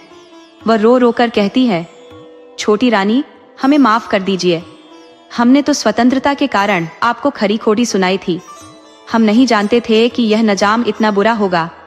राजा चंद्रभागा की तरफ देखते हैं और उससे पूछते हैं, ऐसा क्या हुआ था कि छोटी रानी झरोखे से कूद गई? चंद्रभागा अपनी गलती स्वीकार करते हुए कहती है, राजा साहब, हमें माफ कर दीजिए। हम सात अंधा से इतनी जलन महसूस कर रहे थे कि हम चाहते थे कि आप नीलम पर बिल्कुल ध्यान न दें। राजा साहब कहते हैं, चंद्रभागा, ये तुमने क्या किया? मेरा वारिस तो चला गया। मुझे अब नीलम से सच्चा प्रेम हो गया था। तुमने बहुत बड़ा अपराध किया है। नीलम जो रो रो कर क्षमा मांगने लगी थी, वह राजमाता की ओर देखती है। उन्हें समझ नहीं आता कि यह क्या हो गया। कितने अरमान उनके थे अपने उत्तराधिकारी को देखने के, लेकिन सब सपने में ही रह गए। कुछ भी पूरा नहीं हुआ। राजा सोचते हैं, क्या राजा के भाग्य में संतान सुख नहीं था? इस कहानी से तो यही साबित हुआ कि राजा के भाग्य में कोई संतान सुख नहीं था, वह निसंतानता में ही रहा। दोस्तों, अगर आपको हमारी कहानी पसंद आई हो तो कृपया हमारे चैनल को लाइक करें, सब्सक्राइब करें और शेयर करें। राधे राधे।